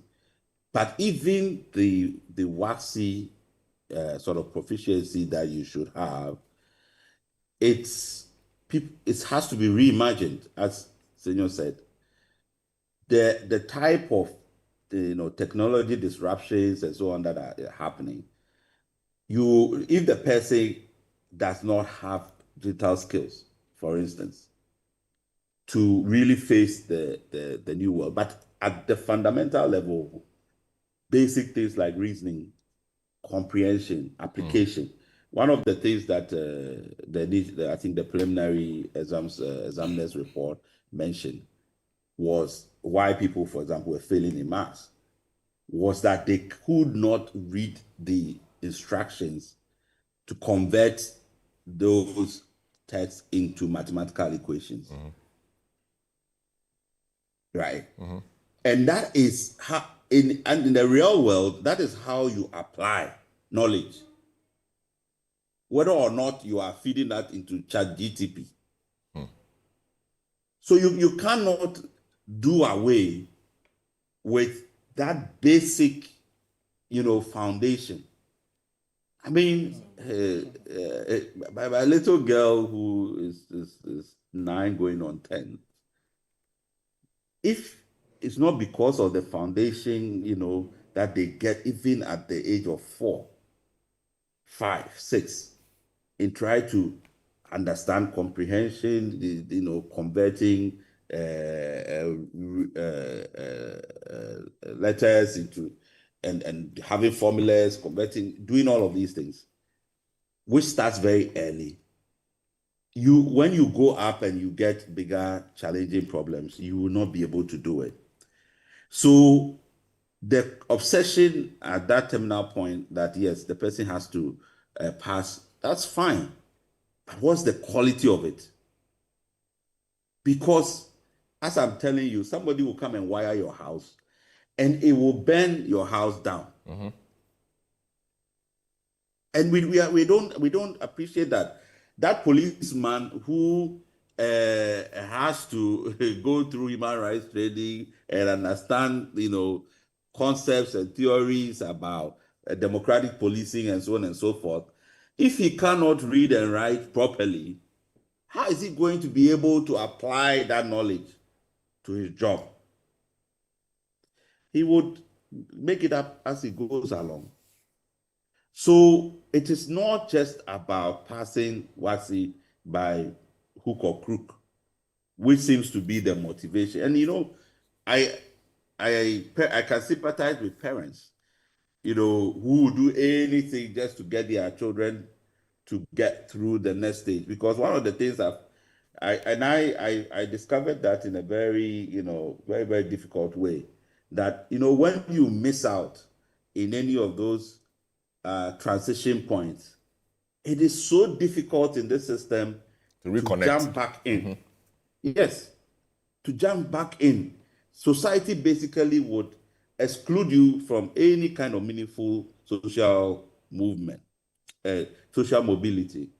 If you're not able to do your WAPC, even if you take time out and you try to get in, all kinds of impediments. So what I'm saying is that a lot of this politicization of education policy, that completely does not focus on the most important things and get into things that the people who are driving that agenda don't take their children to public schools. They don't take their children to public schools. And yet they are making fundamental decisions about public schools that they don't suffer any effects. So and Kofi maybe can, because it is one of the things that I've worried about. I'm like, how are we organizing parents to have a say? Because I know there's a certain generation of parents, particularly in a lot of rural schools and so on and so forth, where their parents did not go to school. So even the confidence to be able to challenge a teacher, a headmaster, or even education people in that kind of space is difficult because they might not even appreciate what is needed to give their children an opportunity in life. So we that have some education, we have to fill that gap and make sure that the right things are done. Because these things, you can't, once you get past it, it's very difficult to catch up. So for me, it's parents and how we really organize parents to be at the center of education policy and also drive that. If they get the right orientation around education, I think it makes huge difference. I'll end with this point. I mean, the point about NCC and the point about about the education orientation. One of the things I like the BBC is that there's just so much content that is developed around just understanding basic things. So even if you didn't go to school, there will be programs that if you're a parent, you can say, this is how children are learning in school. These are the things that they need. When conversations come, you can add your voice. What do we get from public broadcasting in terms of content about how we are organizing education? What are some of the ill effects? What are the benefits? How are children, what are the things they are going through on a daily basis so that we can get that content? We don't get even that on our radio stations, on our broadcasting stations. So that medium that we have to educate people constantly so that we can have informed conversation about these things, we also don't get it. So there's a lot to do, and Kofi can't do it on his own. He tries, but he can't do it on his own. And we really need to take education seriously. But the way the incentives are for political actors, if you leave it to them, we will just be talking about Waxy, who scored the most, who is failing students, and the students whose lives are being harmed. Nobody is going to care about them. Very well. So, Kofi, I come back to you. The free SHS, I mean, over concentration on the free SHS, the numbers are huge, but perhaps not commensurate resource allocation to improve the schools we have. There's a texter who says, Kwekwinla, who says, one aspect we are not talking about for the poor WASI performance is the infrastructure. My children went to Achimota School. The class size was between 65 and 70. The class exercises could not be conducted and marked. That's Kweku from La Paz. So, yes, access, but how are we ensuring that quality is not affected so much given the numbers we are putting in there? Also, the need for people to pass so the policy looks good. So, for example, past questions were procured for people. I've written exams all my life. I mean, Senator taught me in one of my courses. Past questions, you go and find your own past questions and then you learn. But now the state was procuring past questions for the students so they can learn and pass. Some of them even thought that the past questions were the questions going to come. So in the first year of that past question thing, when nothing from the past questions came, they were angry at the president, were insulting the president, all of that. These are the graduates we are putting across. We are churning out. You know, how much of this is or can we attribute to the implementation of the free, which is a good policy? How do we correct it moving forward? Well, the free senior high school is already a political ping pong, and I don't think we can ever depoliticize free senior high school. It's becoming a chewing stick for politicians. You see the results were out. We saw one group saying that, it's your fault. Students go to school for 2.5 years. 2 years under one regime. I mean, about 2.5 years. 2 years under one regime, and then about 7 months under another regime. They go write their exams. And then when the results come, one group says that, well, the students spent 2 years with us, but because they wrote the exams with you, you had the course. And then the one who should be taking responsibility, is also saying that, okay, well, we inherited the student from you, but then when we inherited them, you had trained them in a manner that made them to think that they would cheat, and so we also give them an opportunity of cheating. So they went to the exam hall with the mindset that they will be cheating as usual, and we didn't allow it to happen. So I blame you. That's what we are doing. If we do that, we blur the issues. We don't solve the issue. But unfortunately, that's how the story of free senior high school will be told, because it was watered in the garden as a seed, as a political one. But it is conversations like what we are having that will help, to try dilute it. But you can never decouple it from the politics. What we need to do is that we need to understand, as we've been saying every day, that the only way you can improve the quality of free senior high school is to improve the quality of basic education. I am saying that about half of students that are entering Form 1 do not meet the lowest competency levels in mathematics. In fact, if you want to look at the percentage that are meeting the benchmark that NACA has set, it's about 15%. Only 15% are scoring beyond approaching proficiency and proficiency when it comes to mathematics literacy. The rest are somewhere. And so the minimum quality we are expecting one to have as a mathematics literate in senior high school, we are not meeting it anywhere. About 2/3 of our students are nowhere near that. And that the issues we are discussing are not secondary education issues. They are deferred basic education issues, hoping that they will be resolved through leapfrogging and other interventionist approaches at the secondary level. It's a serious matter. Things does not work that way. our teachers in secondary schools cannot continue to teach children how to write sentences in English in secondary school. When the actual subject content they have to learn, sitting there waiting for them. When they are doing this in 2.5 years, when there's double track, they are hardly getting more than 160 days in a year to teach, including weekends. So 160 days out of 365. You spend more time in school at home than in school. Yeah, but the argument is that they have more contact hours.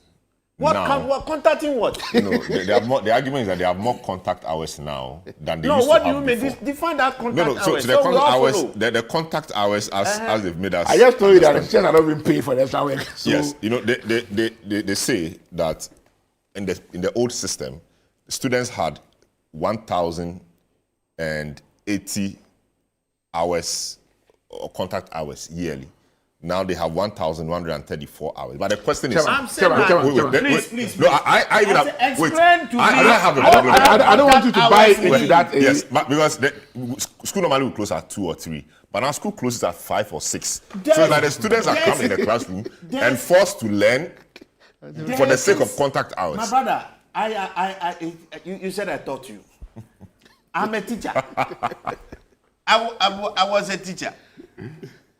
Please, there's so much span a student has. You guys were coming from work.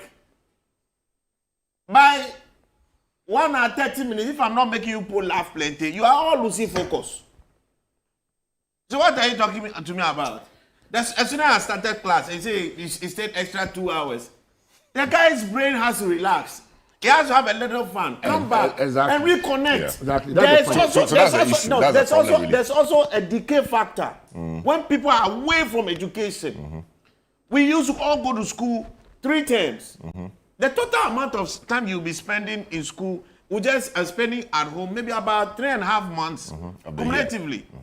Because you have about 1 month, or like 3 weeks between terms. Then the long one is about 1.5, something like that. Yeah, about 2 months. Yeah. But now, maximum. 2 months, you are home. You go 2 weeks and come back.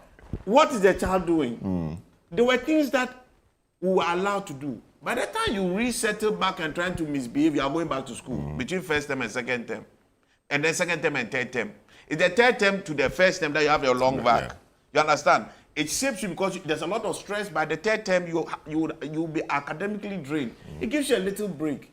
But when you keep doing this red gold green business, which I have to be honest, was a necessary adjuster to a certain constraint at a certain time. But we spent too much time. It was supposed to just be a short-term intervention, which I don't have a problem with that. And I commend the government for thinking it through and coming up with that strategy, at least for that time. But look at the investment. You started with about 1,100 or so infrastructure investment in 2017, which was supposed to help cover this. At the end of last year, you have done only 432. And you successfully ran down the economy. And you see a lot of waste in our budget. What did we do? We were able to do SML. Look, let's get real.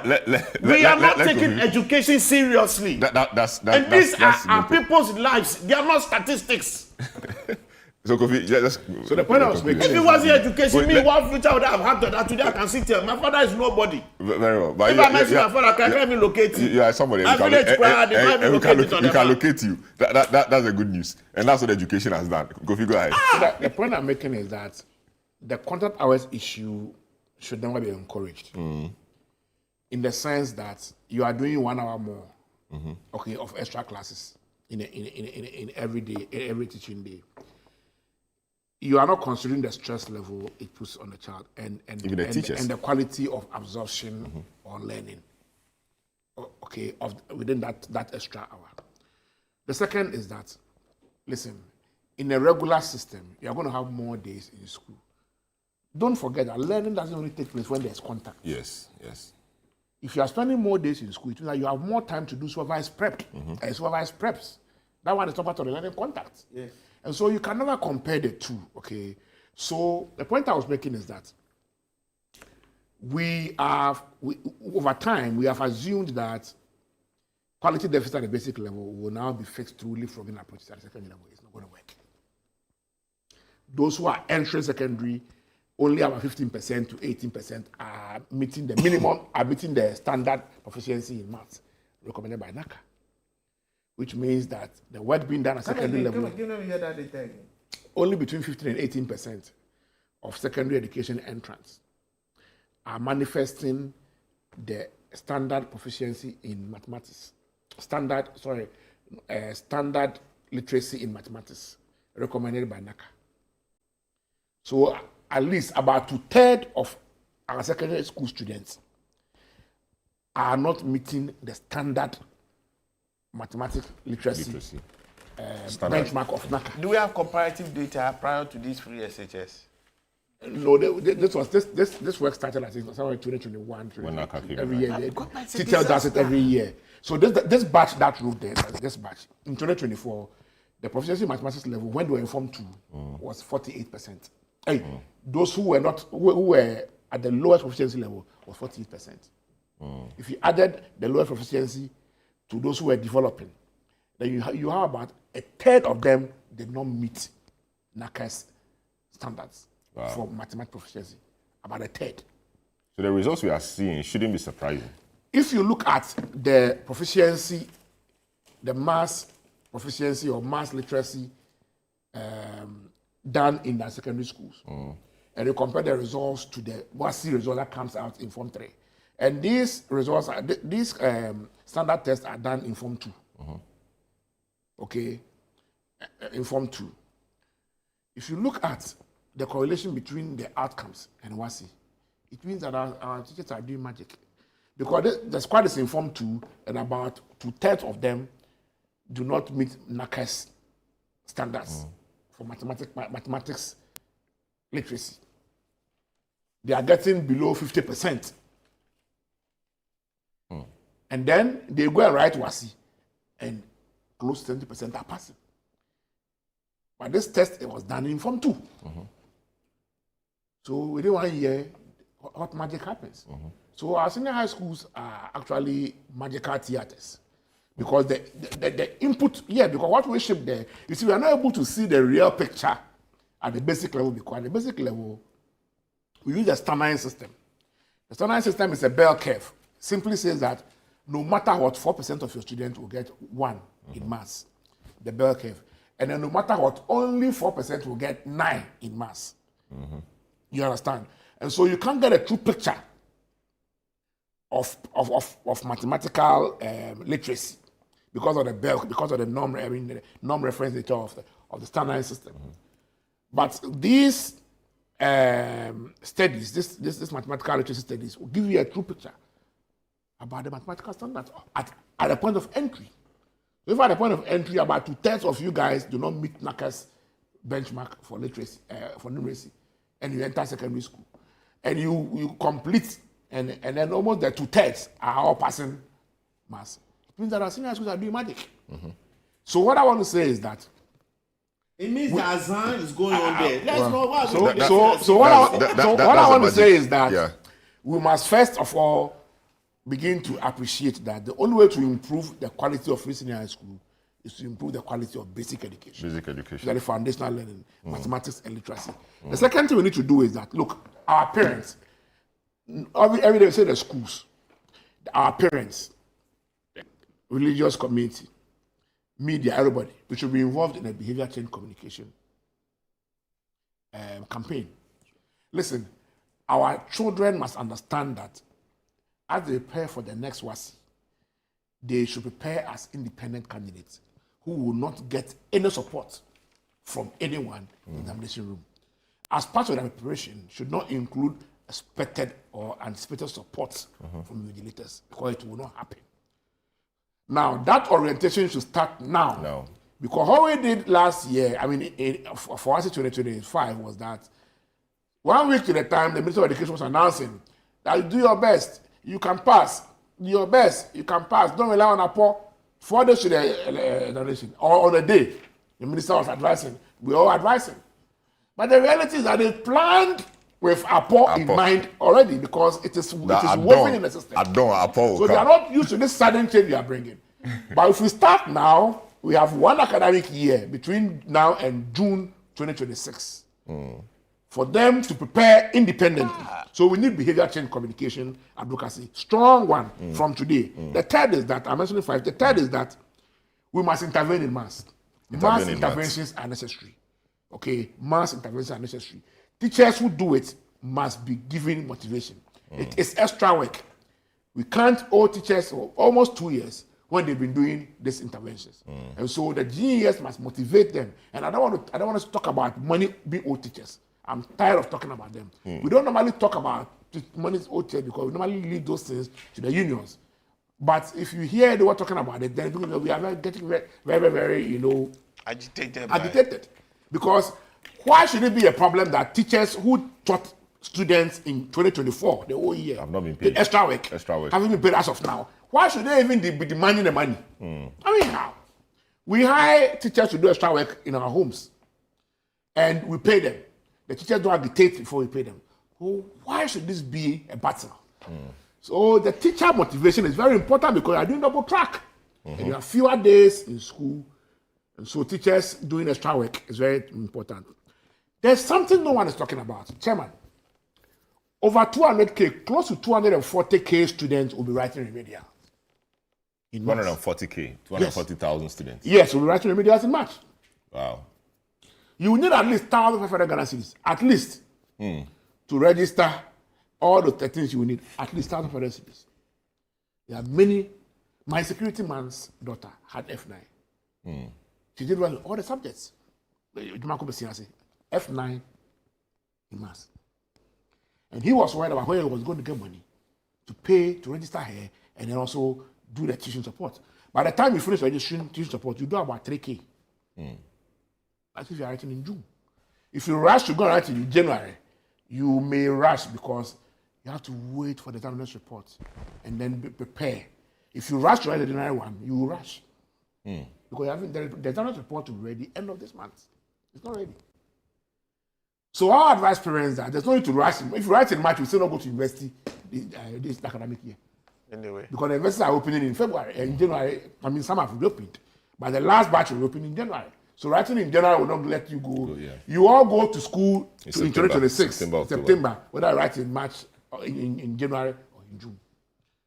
But there are many who cannot afford this money. The number is massive. And so the government should consider supporting with free extra classes. Free extra classes. In the district. My brother, the extra class teachers' money card they haven't paid. Which money are they going to use?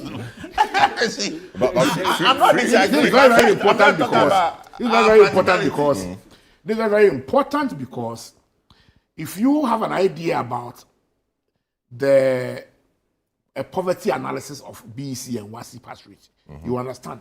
It's a relationship. That there's a geographical and poverty angles too. People in the lowest income quintiles are the ones we are discussing here. How much are we looking at? People who are earning 8,000 in a household for the whole year. Children from households earning less than 8,000 a whole year as annual household expenditure are going to be the most affected. That is the trend. 360 million cities. You understand? Yeah. So it is important for governments working through the local governments to have free extra classes, especially in mathematics. If not in the whole of Ghana, in areas where we know that based on the map.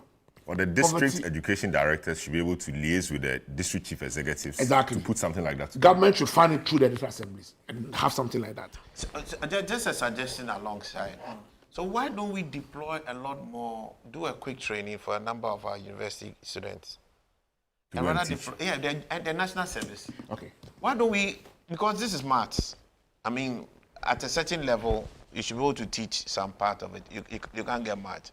But if we can actually deliberately deploy a lot of our science graduates, economics graduates to go into these places and teach, and rather incentivize them alongside what they are doing, which they have to do anyway, we may be able to manage the cost. That's possible.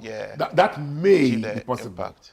At Edward, we were thinking about this approach rather, that based on the discretion of the local governments, for us, we want it done free.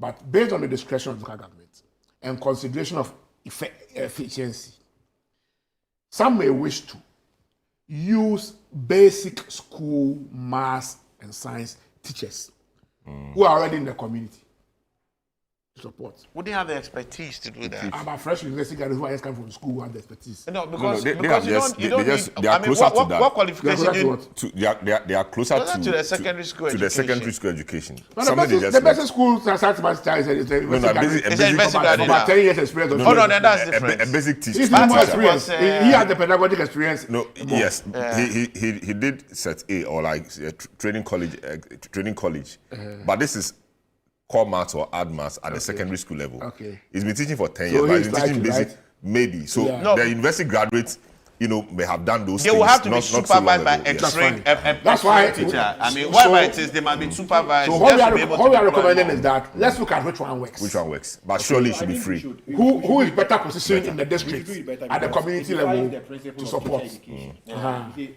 once there are specialized teachers, Mathematics teacher is a mathematics teacher specialized in the teaching of We have specialized mathematics teachers at the junior high school level. Junior high school And We have specialized teachers specialized at the senior high text- So you should school. use the specialized at the senior high school level. So this is a crisis. Yes, level, yes. because Where if they you are have senior high schools, 240, yeah, about 240,000 students yeah. going to rewrite mathematics. That means that it's a crisis situation It's a crisis. where you need to approach it with your speciality So, in mind. we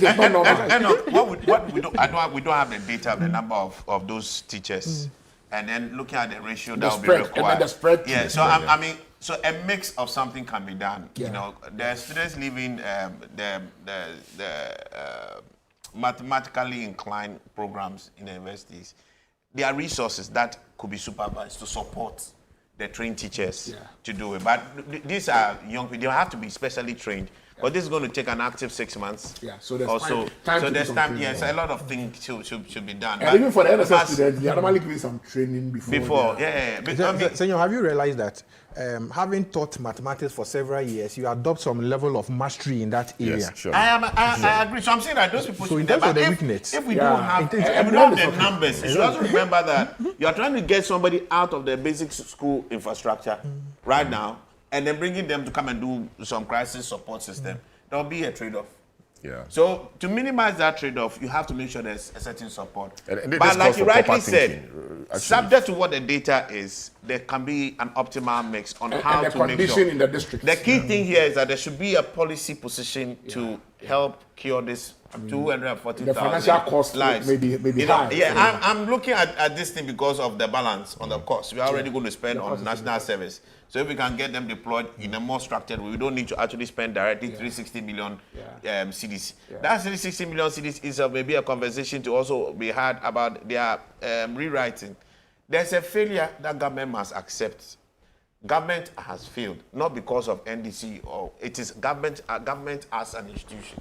Where we are today is not just a function of what has happened in the last 6 months, 7 months. No, it's what, like I said, when you are planning, the people today, when they were born, we have failed to plan for their lives today. You understand? And this is how you must always think about it. The maths at the point in time will always have to add up. The students who are graduating today at BECE, in the next 4 or 5 years, will now have to be sitting down in the university or in a technical or a tertiary institution at some point. What kind of life do you have planned for them? How are they going to be productive within the economy in the next 10 years when they are totally out of the space? There's no planning, in my opinion, because you should see economic planning, social planning, having some kind of harmonization. You can't have 240,000 students who have a future now so confused. The free SHS, I don't have a problem with it, but the thing about free SHS is that it does not go hand in hand with heavy corruption. Because there's a trade-off. We can't trade free SHS for quality. The country is better off with a critical population that can transform the economy with proper education than to have a whole mass of people who pretend to be educated and are not educated. The country will tank faster. We have to understand that. So it's not just a social matter. It's also a security matter. It's a sustainability matter. So we must make sure there's a proper planning around that. So the first stage is, I think that has come to stay. There's no more politics around it. I mean, I hear you on what you were saying, but there's no politics around it. Both parties have come to accept that free SHS must stay. So if it has to stay, how should it stay? It must stay qualitatively. We can't be putting people and doing multiple tracks for all these years. Bro, no, this one is not NDC MPP matter. Yeah, no. It's wrong. I mean, the government totally failed. Nanado failed on that particular thing. He started something great and we must commend him for it. But he hasn't brought proper meaning and transformation to it. Because quality has suffered. All the World Bank indices show that quality has suffered. Everybody who is employed knows that quality has suffered. Very well. The question here now is, how do we correct that? I'm happy to hear the government say they want to invest in infrastructure around it. But education is practically the biggest push that, and I'm going to keep using big push. Because the big push, I'm seeing everything go inside road, which I'm okay with in some front. I want to see big push in Agric. And we should see, more importantly, big push in education. Because these are the lives of our tomorrow. Bigger push. Yeah. Bigger push. I mean, when we're in school, today I'm sitting down. Then I look, when I was in school, I brought General Mosquito was I said I was doing Legon Speaks. He came to speak with Jacob Bilante and co. We were students. Fast forward, today I'm sitting down. Look at Samson Ladi, who were mates. Look at Martin Bebu, who were mates. We're all in school at the same time. Look at Kisei Jabin, we're all in school at the same time. Today, I didn't know, are we not the same group of people now running the town? Where is Atu Ahoy? He's retiring. Very soon, we'll also be retiring.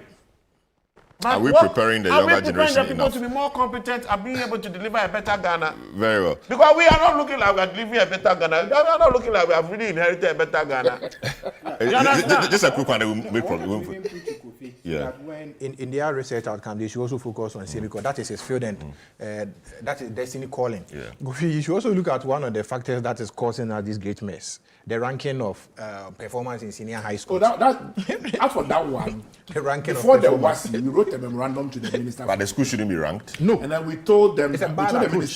told the minister Really? that before the exam, we told them that our work in the past 7 years on WASI points to the fact that the major motivation for the sharp increase in malpractice rates from 0.6 or so in 2018 all the way to 10% in 2023, the highest we've ever recorded, is because of the introduction of performance contracts that have WASI pass rates as indicators for school heads. So if I'm a school head, I have a KPI. My KPI is that I have to have 50% pass rate in order for call. Given the inadequacy of resources. So how should they be graded? That's Because there should be a way of telling whether your school is doing well or not. I don't agree with anybody on this table that we shouldn't have the KPIs. No, the KPIs should be there. No. The fact that you have a KPI doesn't mean that you should do so without integrity. That's the point. Teaching our children integrity starts with ourselves living lives with integrity. But we don't you understand? If a teacher can sit down with you and be planning with you, no, but we don't have the mechanism. Let me We don't have the expand. mechanism. Let me We don't have expand the it. mechanism to check that integrity you're talking about. please. So there should be no KPIs. No. So without the mechanism to check the integrity required to maintain those KPIs, those learning outcome KPIs, you don't go there. If you go to So we should invest in it. It doesn't cost too much. If you go to South Africa, for instance, the KPIs are based, their school is from K to 12. That's the American system. The KPIs of a teacher is not the exam pass rate. But you see, the KPIs are built around inputs and intermediate outcomes that when you follow, you will pass. For example, what is the number of assignments given to the student? The child, yeah. The number of feedback sessions you have had with the child after assignment. You see, community engagement. So there are KPIs from community engagement, student-teacher engagement, pedagogy, KPIs that when you are taking the boxes for those KPIs, you can't fail at the end. That is why we should have those KPIs. We should have input KPIs and we should also have output KPIs. And if your output cannot justify your input, then there's a problem. Then you know that you are failing. Very I well. don't think that it is one and the other. All of them So are inside. the final one, quickly. The issue of rankings is problematic. That there will be a ranking table that shows that today the ranking should be there. They must have post-published secondary school number 1 with this number of 8. Kofi secondary school, senior high school number 3 with this number of 8, 2% failure rate, and what. what is the performance because of resource allocation and strategy, everything. There is the teachers there because also they also thrive on extra classes and those things. They also want to put themselves out that yes, our school is also doing well. So what will be the outcome? To be able to also push their students to get some outcome. I will tell you a story. I will tell you a story. We have to go. I'll tell you a story before in secondary school. Yeah. You see, I'll tell you a story. I'll be the teacher in secondary school. Kofi, you have to go. And my story will just amplify, will just cement what you're saying. A teacher was posted to a school in Ashanti region, in the Ejura area. A head teacher. He reported, I think, about 6 weeks before was. When he reported, they brought, after 2 weeks, they brought him a parcel. I think about some money, about 200K or something. So this is the money for the exam. Then they ask, what they want to use for? So we normally bring it so that you use it for the exam. Invigilators, so and so. Operations, yeah. Operations. Because their school must rank high. Wow. You understand that their school must rank high. So they'll see the invigilators okay. and make sure they allow the head teacher refused to take the money. Within 2 weeks, the people in that area there did everything possible to get him out. To get the teacher out. This issue got to me when the teacher has spent about 8 months without portfolio. He was taken out, taken to the regional education office, and was sitting there for 8 months. Another one happened in the OT area there. A head teacher said that he will not allow them to cheat. The youth association of the community and the community leaders had the audacity to write a letter, a petition to the director to remove the headmaster because he didn't allow them to cheat. The relation was strong, so and so and so and so, and the school will rank low, and then the school's performance will now plummet. And then, when the teacher was refusing to budge, they moved to the school in a convoy, the whole community. And then went and know the house of teacher read. So I have a simple that they won't allow the teacher to destroy their image because they are always at a certain rank. So forget about national security advised the teacher to run away for his life. They whisked him out of that place. The ranking has brought more bad than good. We may have a problem with the way the KPIs have been done. But there should be KPIs anyway. This is the ranking. We can have because that's where the ranking. The ranking must be public. If it must be done differently, it must be done differently. It shouldn't be done at all. I don't think that people wanting their awards to pass has anything to do with their ranking. Very well. If people are trying to cheat, we'll take a break. Because of ranking. No, the ranking is driving. It's driving communal support. Kofi, hold on. We'll take a break. This is a big issue. 97.3 City FM. It's been a discussion on WASI and the results and all of that. We'll take a short break. When we return, we'll deal with the issue of the OSP and whether that office must stay or not. We'll be right back.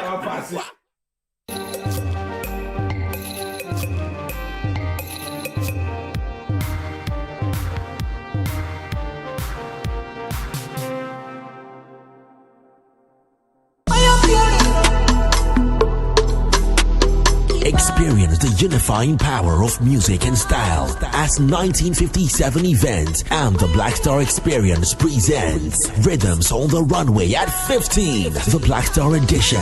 The Christian Borg Castle, Osu, will come alive on Saturday the 6th of December at 6 p.m. with the best of fashion from across Africa with performances by the Artist of the Year, King Promise, Sony Badu, Afia, Kwabena, Jackie, Nasi, EL, Maya Blue, Bakisi and Kwao Kesi with host Sika Osei and AJ Sapon. Step out in a hint of black or kente as we celebrate our own. This year's honorees include Idris Elba, Afia, Nora Bannerman, and Stephen Appiah. Circle 6 December on your calendar. Rhythms on the Runway is brought to you by I2 Developers, Afrimex Gold, Floake Pharmacy, KGL Group, Ghana Tourism Authority, Lush Hair. Rhythms on the Runway is brought to you by 1957 in association with Black Star Experience and sponsored by Media Partners.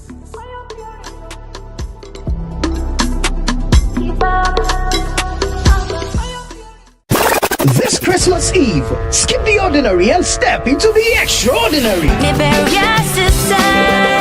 Welcome to the Situation All White Party 2025, where the music never stops, the energy never drops, and the fun never ends. Celebrating grand style with great music, irresistible food, and an atmosphere that screams good vibes only. Date 24th December 2025. Venue Good Park near the Accra Mall. Time 8 p.m. till late. Dress code, it's an all-white affair. Get ready for electrifying live performances from Kofi Kinata.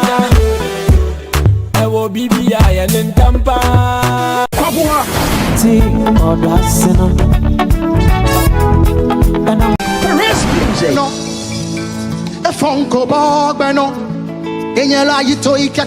In Chin Chin Band. And DJ Mingle.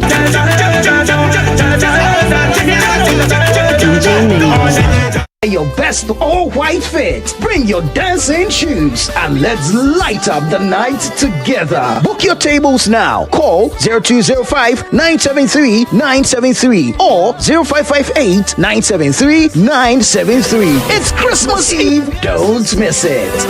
The Situation All-White Party 2025 is powered by Channel 1 TV and 97.3 City FM. And it's proudly sponsored by EcoBank, Bethel Logistics, and Hallmark Cafe, and supported by Oswald Investments Limited.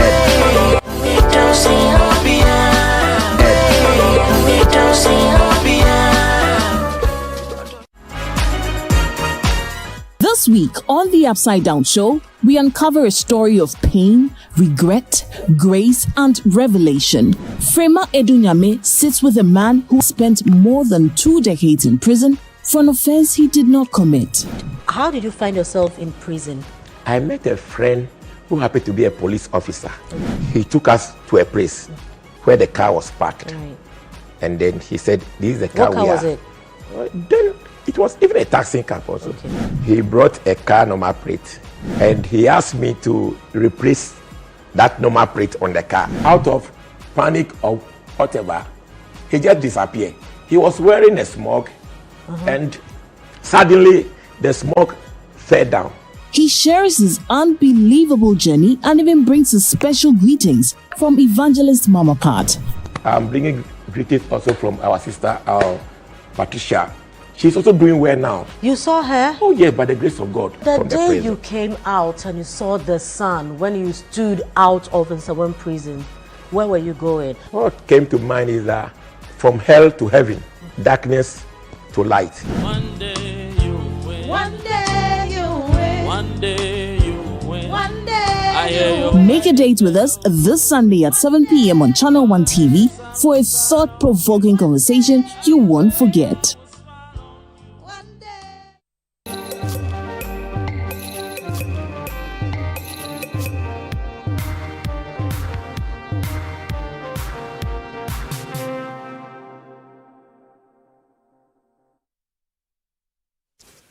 Hi, welcome back. This is The Big Issue, 97.3 City FM, Channel 1 Television.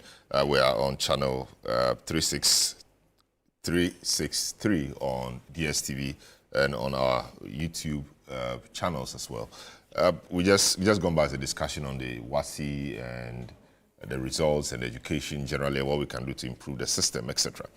Now, we move to the issue about the OSP. The Office of the Special Prosecutor has come under heavy criticism this week, and in fact, major newspapers this week or today are reporting, for example, Daily Guide says scrap Office of Special Prosecutor, Majority Leader in Parliament. There was a discussion on this in Parliament this week. Daily Graphic of today says Speaker, MPs unanimously agree to abolish OSP. What really should be the case? Should we strengthen the office or we should abolish it? How does that What does that portend for our fight on anti-corruption? Why should we scrap it instead of strengthening it? Is it that the people are not happy with the special prosecutor because he's doing his job, he's making corruption unattractive, or what's the matter? Or his personality is what is not helping? But it's his personality assisting the fight against corruption. A lot has been said about how he has handled so far the Oforiatta matter, the investigations on SML, etc. he's doing around Oforiatta, and why he sat for Oforiatta to, quote-unquote, run away from the country. What has become of all of these? He's now filed charges in court. People think he's being slow. People think he's not doing anything and that he is wasting money. Indeed, one of the matters that came up in Parliament this week is that his allocation is too huge for the kind of work he's doing. That has to be reduced or the office scrapped because, after all, the office is unconstitutional, as is being argued by many people, because Article 88 places prosecutorial powers in the Attorney General. And indeed, the law of the special prosecutor itself bears testimony to that fact. When you look at the long title of the Act, Act 959, it says an act to establish the office of the special prosecutor as a specialized agency to investigate specific cases of alleged or suspected corruption and corruption-related offences involving public officers and politically exposed persons in the performance of their functions, as well as persons in the private sector involved in the commission of alleged or suspected corruption and corruption-related cases or offences, prosecute these offences on the authority of the Attorney General and provide for related matters. So it means that that office really cannot be doing the things it says it's doing. That's the argument of many people. And that it is tied to the Attorney General. And that is unconstitutional in the way the office is being operated now. That is the discussion. And this week, the office arrested and detained Martin Pebu, who said he has allegations of corruption against Kisi Jabin. That heightened the discussions on the relevance of the office, etc. Martin Pebu was subsequently released after hours in detention, and he's supposed to report there again. Martin says that he wanted an independent body to investigate the matters he has. He will not make subordinates of the special prosecutor to investigate the matters because they cannot really investigate their boss. That's his point. And so that's where we are now. To help us do the discussion, of course, Kojo Asante of CDD is still with us. We'll be joined by Inusa Fuseni, former minister, former MP on the NDC ticket. Enoch is here, and Franklin Kujo and Martin Pebu himself will join us briefly. Let me take you to Parliament. Now, the majority in Parliament is calling for the abolition of the office of the Special Prosecutor, insisting that the Attorney General's office should be empowered as a sole institution responsible for investigating and prosecuting corruption cases. Addressing Parliament, Majority Leader Mahama Yarega questioned the rationale behind under-resourcing the Attorney General while allocating substantial funds to the OSP, which he argued has failed to meet expectations. Let's hear from some members of Parliament. Speaker, we are saying that the office of the Special Prosecutor has abused its powers in this matter. And I will not hesitate. I will not hesitate to say that this House, we created the office. And the office of the Special Prosecutor, if it continues to abuse his powers, then we may have to abrogate it. This House, we shall be inviting him to come and brief the House the circumstances under which he will detain a citizen under such whimsical circumstances. I believe that it is high time that this Parliament reconsiders its decision to approve the establishment of the Office of Special Prosecutor. I think that we should abolish it. I honestly think we should abolish it because we've experimented it and we cannot see any achievement. Major cases of clear corruption. Up to date, the office has not been able to do anything. So it cannot do anything. Unfortunately, Mr. Speaker, like we say in Twi, etua unyonku mua, etua biem, etua uhumudia, etua nipem. To wait, Mr. Speaker, when it happens to somebody and he's complaining about it, you see absolutely nothing wrong with it. When it happens to you, now you complain. They will detain you and put onerous bills, whisk you away, unknown destination. Then your lawyers, everybody looking for you. We've had clients at our firm we are chasing all over town. When you say it, because it has not happened to them, they don't complain. That's why our elders say, today, because it has happened on their side, they are complaining. And we cannot continue to allocate that huge sums to the same office when we are not getting the results. This is one of the agencies we should be looking at. It's getting almost the same amount like the Attorney General's Department. Please, let's face the bull by the horns and make sure that the right thing. All right, you're welcome back. That was Parliament this week. Almost everybody saying the same thing. Office of the Special Prosecutor, as we say, local parlance, OSP Abre, everybody is saying one thing or the other. But what do you think? You think the office is outlived its usefulness? The office is not doing its work? The office should be scrapped? Or you think the office should remain? The person occupying the office has a problem? That's he. Should he remain there? There are petitions we hear around his removal. What should we do? I started with Kojo. Kojo, good morning once again. Welcome to the program. These discussions on the Office of the Special Prosecutor, they have reached a certain height now. I wonder where they have come from all of a sudden. Of course, there were discussions when the office was being established. But in the past week or two, I mean, almost everybody's singing from the same book that we should scrap the office. And you saw the remarks from Parliament that allocations to the office too huge for the job it's doing, is not delivered, etc. You have been working in that space. Talk to me. Has the Office of the Special Prosecutor delivered? Is it achieving the reason why we set it up? Oh, thank you very much. Thank you for having me. First of all, it's only politicians who want the office to be scrapped, predominantly. And it's for a good reason why I wouldn't say it's a good reason, but we know what their motivations are.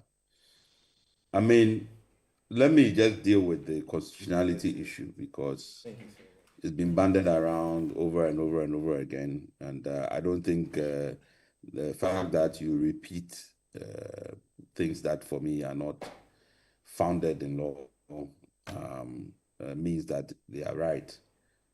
The Article 88(4) is very clear that the Attorney General can delegate his powers of prosecution. It's on those bases that IOCO prosecutes, NACOP prosecutes, many other different agencies prosecute. And it is on the same basis on which the OSP law was founded. And it clearly recognizes the AG's power to delegate. And it's for that reason that the law that was laid in Parliament was laid by the Attorney General. And it even makes the nomination of the OSP by the Attorney General. So when consistently people say, well, the AG, it's the AG's powers, he can't delegate it, and so on and so forth, it's not true. It's incorrect. And we've had this debate over and over and over again. Just for me, I just want to put that, that in the proper context. We need a bit of history. We've had this discussion over the independence of the Attorney General, or the power to prosecute. It's been a debate that started, when we even first did the APRM. It was one of the recommendations. Why? Because the Attorney General is both the Minister for Justice. He's also government's primary legal advisor. And then he discharges the supposedly independent function of determining prosecutions and stopping prosecutions. And over the years, particularly with the prosecution of members of a sitting government, people have felt very strongly that it's very difficult for the Attorney General that sits in cabinet with his colleagues, part of the party, and so on and so forth, to do his job, because when you have to go after your colleague that you engage with and so on and so forth, it's difficult. So if you look over the years, our anti-corruption efforts is being post-regime accountability, and it's happening currently now, right? I think the only example that you have are two, Malamisa in the first regime of President Kufuor, and then Abuga Pele. So we've only able, the Attorney General is only able to pursue these things when it is against an opposition government or a government that's left power.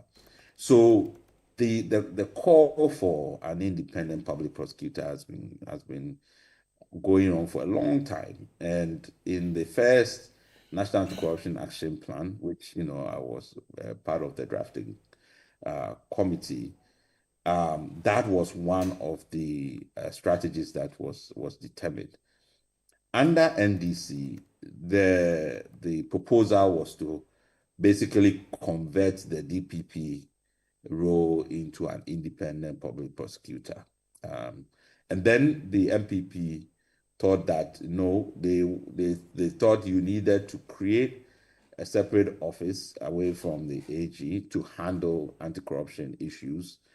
And even though that ideally it should be set out in the Constitution during a Constitution review process, you could have a stopgap measure where you set it out now and later on you can convert it. And that's why they went by Article 88.4. And we were part of the legislation. And there's a lot of things that were done, mindful of all the experiences we've had around setting up, these agencies. So you will realize that apart from the OSP law, where there is actually a requirement for public reporting every 6 months, providing details of cases that are ongoing. All of the other agencies don't do that. If they would do that, it's at their own discretion. But this was a requirement of by law. There are provisions that were made to set up a board that has all the other agencies on the board to engage the OSP so that they could even be referrals. So that's how the board is set up. So there's a lot of work that went into it based on our own experience. And then, of course, we had Mr. Martin Amidou, who was the first special prosecutor was appointed from about 2018 onwards. You remember he basically operated from a house in Laboni, for 2 or 3 years, and there were issues about funding for the office, looking for a permanent office and all of that. And that didn't work out. He resigned. And then when Kisi Ejabin was appointed, it was almost up to 2022 that the office got the first budget, substantial budget. Remember that this is a new institution that is trying to build a specialized anti-corruption agencies to handle politically exposed persons, corruption. These are some of the most powerful people in the world, in the country, who you have to take on with their lawyers and all of the powers that they have within the country. So, I mean, setting up an institution like that is not easy. It took most of 2023 to even set it up, and still there's a lot of work going because the OSP has police powers. You have to create a cell. You have to have interrogation rooms. You need to create an intelligence lab. All of those things. Even Mr. Amidou at the beginning when the OSP was relying a lot on secondments from the police and so on, they had issues with leakages, and so that he even caused the arrest of police officers that had been seconded to him and all of that. So creating a trust system, creating officers that you can rely on that will keep the oath of secrecy and all of that and avoid leakages, and it's a lot. So in reality, OSP operation began in 2024. And even in 2024, at that time, the OSP and the sitting government were, clashing consistently. There were challenges with the judiciary as well, because the judiciary is now learning how to engage a new institution like the OSP and trying to understand the legislation that empowers the OSP, its scope, and all of those things. So there are a lot of teething problems that a new institution has to go through. But in spite of all of that, even in terms of just creating the office, setting up the office, taking on cases and trying to prosecute cases, the OSP has done a very good job in spite of all of the constant effort to undermine it, the constant effort to abolish it. There's court cases that have attempted to go question the constitutionality of the office. He's had petitions, and a lot of the petitions and issues that have gone on the OSP, even issues about recruitment and all kinds of things that eventually, there was not even a prima facie case established, right? So it has, since this office has been established, constant barrage, constant harassment, constant effort to undermine it. And it's obvious to me, and I say it without any equivocation, that it is clear the political class do not want the idea of an independent public prosecutor, because people want to control who you prosecute, who you don't prosecute, and all of those things. And if we are going to tackle corruption and offer restraint on this type of impunity that it is endangering our democracy, we need offices like this. I mean, it is not, so it's for me incredulous to hear the majority leader, to hear members of the sitting government dare say that we should abolish this office when the same government is making the case that we need to address corruption, we need to hold people accountable. And if you have an office that you are supporting, that allows you to take on even members of your government, because sometimes it's the best way to handle that. If it is with your attorney general, party people might interfere, but if it's with the OSP, you can have a certain distance from that, so that it's up to the person if they want to get into those things. Now, this trigger with Martin's case and so on and so forth, again, is the hypocrisy of it that really worries me.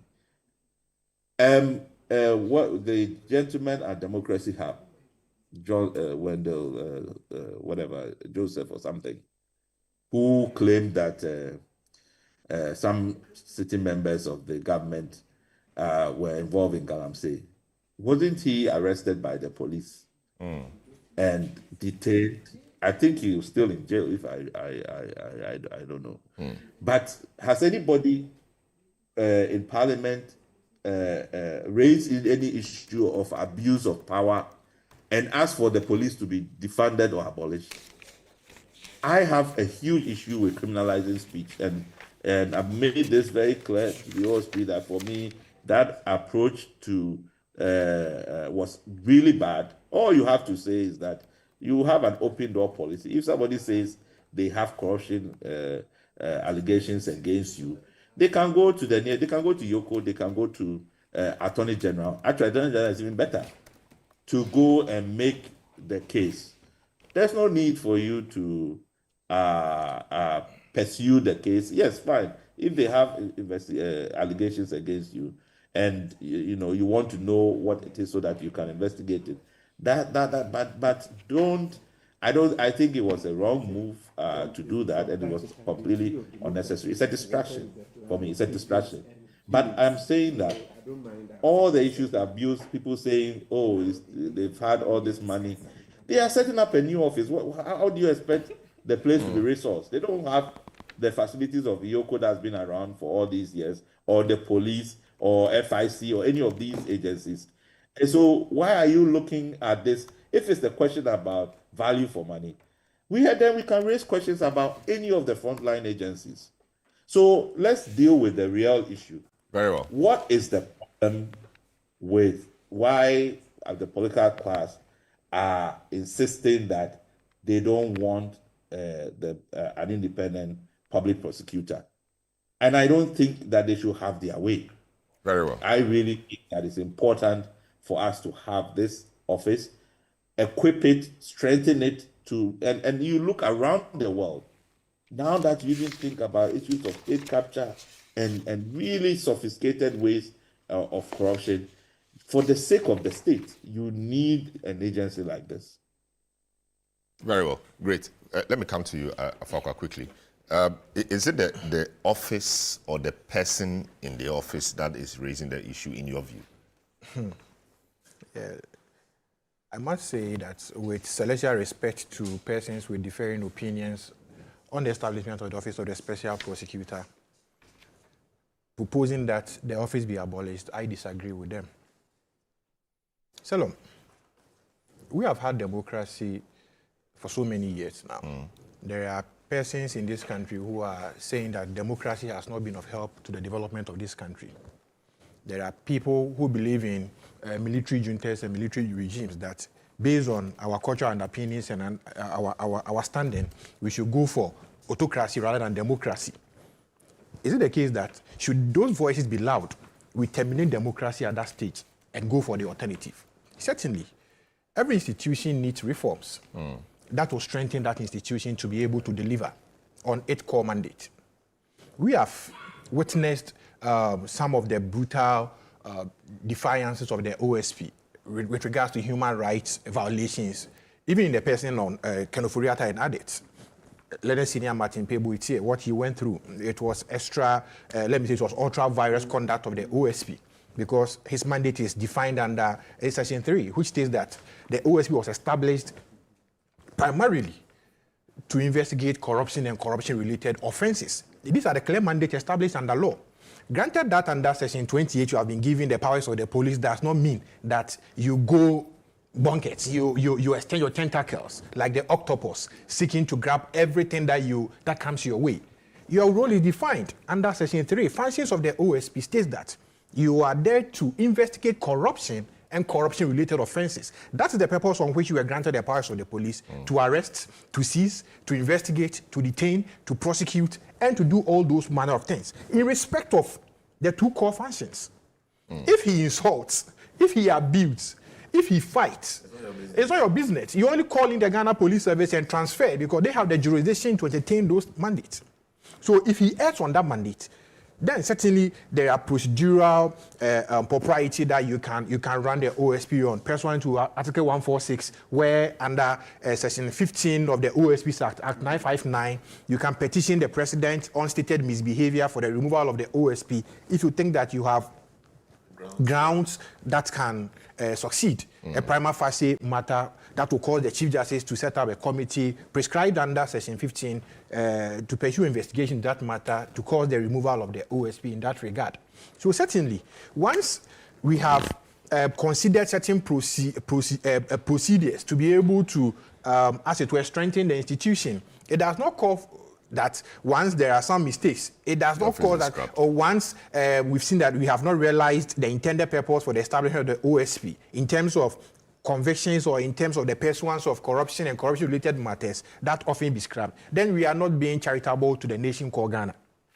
Very well. There are well-meaning persons in this country that we think, if we think that the person there is not performing his mandate properly, there are other persons who can equally do the same work. Selorm.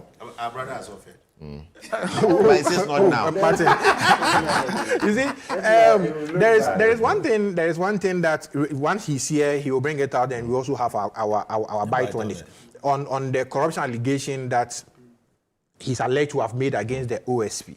And granted that... So he will deal with that yes, quickly. so granted that he was also asking from the news that he wants an independent body. I believe that the proper procedure that Leonard Senior could have used was to trigger Section 15 of the OSP's own act, Establishment Act, Act 959, and pursuant to Article 146 of the Constitution to be able to ensure that what he was asking... Educate viewers on that. Yes. Section 15 requires that a person seeking the removal of the OSP, of the SP, on stated misbehavior or of his malfunction as a result of infirmity of the mind or body. It's almost like removal of a justice of the Superior Court or a removal of the Chief Justice, willful violation of his oath of office and those kind of things. Can petition the President. And once the President receives that petition, the President forwards same to the Leonard Chief Justice, who, like 146. who goes through the petition. And once a prima facie case is established, the Chief Justice is required to establish a committee made up of the chairperson being the Supreme Court judge, or then a lawyer with not less than 15 years standing at the bar, and some other experts within that field to be able to form the committee to investigate the allegations that has been made against the OSP. And if a recommendation is made, the President is enjoined to go by the recommendation of the committee in like manner like what it's under Article 146 for the removal of Superior Court justices and the like. Very well. So let me quick, yes. If I may land here. So if I believe Leonard Senior had something cogent, stronger, that can cause the removal of Mr. Kissie Ejaben or any of the officers there that requires the provision of Section 15 and Article 146. Clearly, he knows what to do by invoking those provisions to be able to ensure that what he has, the Ghanaian people also have a feel of what he has and be able to court the strengthening of our democratic ideals and principles for the purpose and manner in which the Act prescribes. Very well. Senor, the office of the special prosecutor, the office of the special prosecutor, a lot has been said about that office. But given the recent discussions, you think that the office must be scrapped, as we saw in the clip, the MPs and Speaker thinking, or it's a person in the office that has an issue we have to deal with? Okay, I would step back just for 30 seconds on our education matter. The IGs, which most of our elite politicians take their children to, those international schools, the Cambridge system, they actually send their exam papers sometimes about a month before. Yeah, I think Kofi said no, but we didn't say it on air. And they have had a system to maintain integrity. We've not had that kind of problem. Very well. I think that the GES and the Ministry of Education should engage the likes of GIS, work with them and see if there are learnings from there that we can bring. Yes, so which it is possible. Yeah. What we are having now with this integrity problem is a bad problem. And it comes back into the OSP matter. The fundamental integrity problem with the Ghanaian is what has actually led to this situation in which we find ourselves. We can't even trust ourselves. And because really speaking, what you don't measure, you can't manage. Our politicians have had the mandate through policy, which is law, to exercise the authority of accountability. But we've seen corruption. And the way our corruption is even defined needs you to have a public mandate. That means that the same person who is supposed to manage the situation and protect the people is now being made the same policeman. It won't work. We all came to that consensus.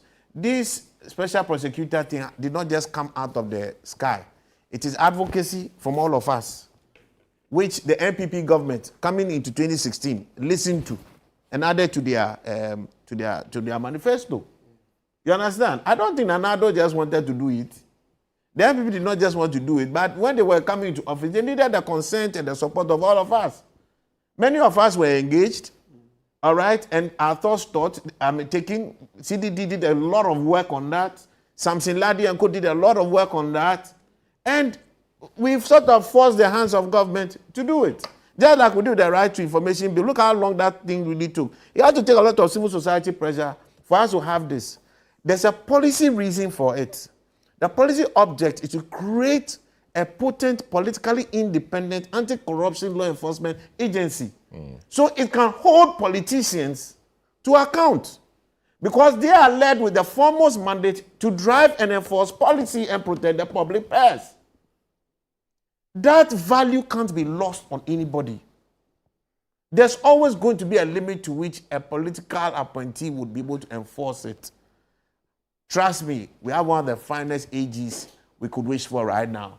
When you look at how Dominic Ayini tactically prosecutes his issues, you must commend it. He does not just come out and shout, but he's a politician, subject to the directives of a president who could still be a subject of a corruption case. That is why we needed to have somebody who is independent. The question is whether it should be an OSP or not.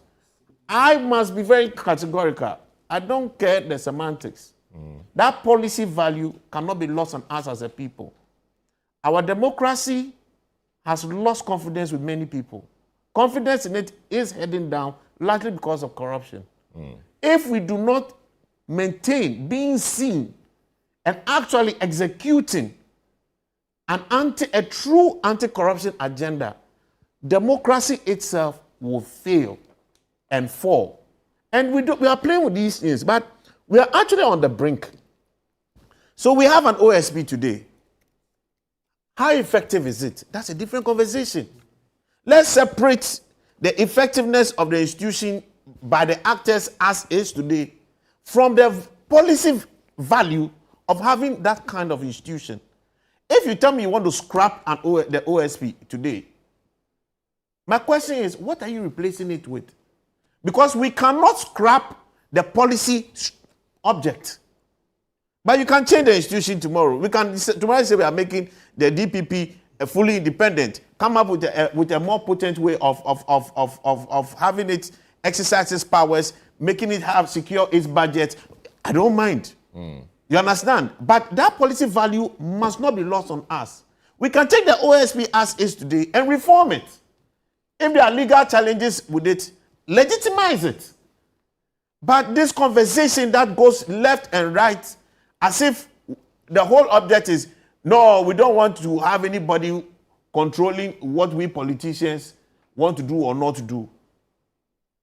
Policy has only one house, it is politics. Policy has an object with an ultimate goal being the people. The people have spoken. We need accountability. We need independent accountability. So we will not allow, and Parliament should hear very loud and clear, we will not allow any politician to vary that policy intent today or tomorrow. And those who want to write on the name of Martin Kpebu to do it, forget it. Martin is not against the policy intent. We just have to get it right. And that is the conversation we should be having. That's the conversation Parliament should be having. How do we make sure that what we sought to achieve with this thing is really achieved? If you think there are problems with what we have today, should there be more accountability on the part of the OSP? Should there be a review, an independent review body that looks at his technical function? Discuss something like that. Don't come and stand here and tell that we are cancelling the office because of what? Because some of you were subject of his investigations? Or because you are scared that tomorrow you could be a subject of the investigation? We cannot accept that. So please get it loud and clear. The vote today, we didn't get some, but the people, we can amass them. Very well. Great. We have to protect the state. Great. Now, Martin, of course, Martin has been in the news this week, and Adam Sananu is also online. So Martin, what really is your issue with the OSP? Is it the OSP or the SP? Just for starters. For now, it's the SP. When it comes to the OSP, that's the office. Like Senator said, we need to improve it. That would be law reform. So it's a separate matter. So even me, this MP side saying that they say if this is how he will continue abusing the office. They say if. And so I understand they will call him in to see what's the problem. Because they say Jabi is clearly now using the OSP, the OSP, that's the office, for his personal vendetta against me. Because I said he's corrupt and I'm ready to prove it, he just can't handle it, and so he thinks he should just go after me, which is so childish. It's childish. But Sue what me happened? if you think that... You went there on Wednesday, and Yeah. you were detained. We did interviews here and there, and then you were released around 10 p.m. thereabouts. Yeah. What happened? You went to the place, they said you were arrested, or before that there was an interview, you granted a media house. Yes. They didn't find that pleasant, or Yes. they thought it wasn't supposed to be. What really happened? Yeah, so short. Maybe I'll start with the PIF and then go step by step briefly. So when I returned from the interview, I walked into the OSP yard. When I walked past the security post, so maybe about, let's say 3 meters or 4, then I heard somebody say, "You." So I turned, and it was a soldier who had emerged from the security post because I had just gone past it. He wasn't standing there. It was a policeman, the one who came and sacked us from the interview, and I'll soon show. He was the one I saw. I bypassed him, and then about 3 meters down, after the security post, I heard "you." So I turned. Then the soldier said, "I allowed you to park in the yard, and then you went to do an interview. Next time, I will not allow you." So I also shot back that, on what basis? What right do you have to curtail my right to go and do an interview? The media is the fourth estate of the realm. It didn't start today. That phrase is over 150 years old. The British MP who coined it, the fourth estate. So I said, no, you don't even understand. You can check what Jefferson talks about, says about strong media for a good nation. I didn't add this, but I'm just putting it in context. So he left me. That soldier didn't say anything. So I continued walking another 2 or 3 steps. Then I heard, "Ask for me." Then I turned. And so that was the second soldier who now said, and I say first soldier, second, because they refuse to wear name tags. They refuse to wear name tags. So you can't know. Meanwhile, the policeman, his name tag was there, AJ. It's AJ, but the soldiers weren't wearing. So the first one is tall, the second one is short. So the second one now pointed his hands like this. "As for me, next time you come and do that, I will show you." See, soldier, in a very menacing manner, "I will show you."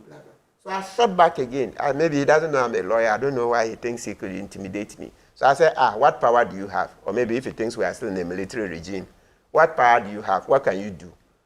I'm sure he couldn't handle that. Then, he now said, after you asked him, he left. Okay, he said you were a stupid guy. Yes, and that's why. So I also replied that he's also stupid. Because what have I done? I've not breached any rules. Now, there's Sami Daku is all over the place trying to rationalize. Selorm, and I'm sure if we don't need a lawyer right now, I'm sure this all of us understand. Retroactivity.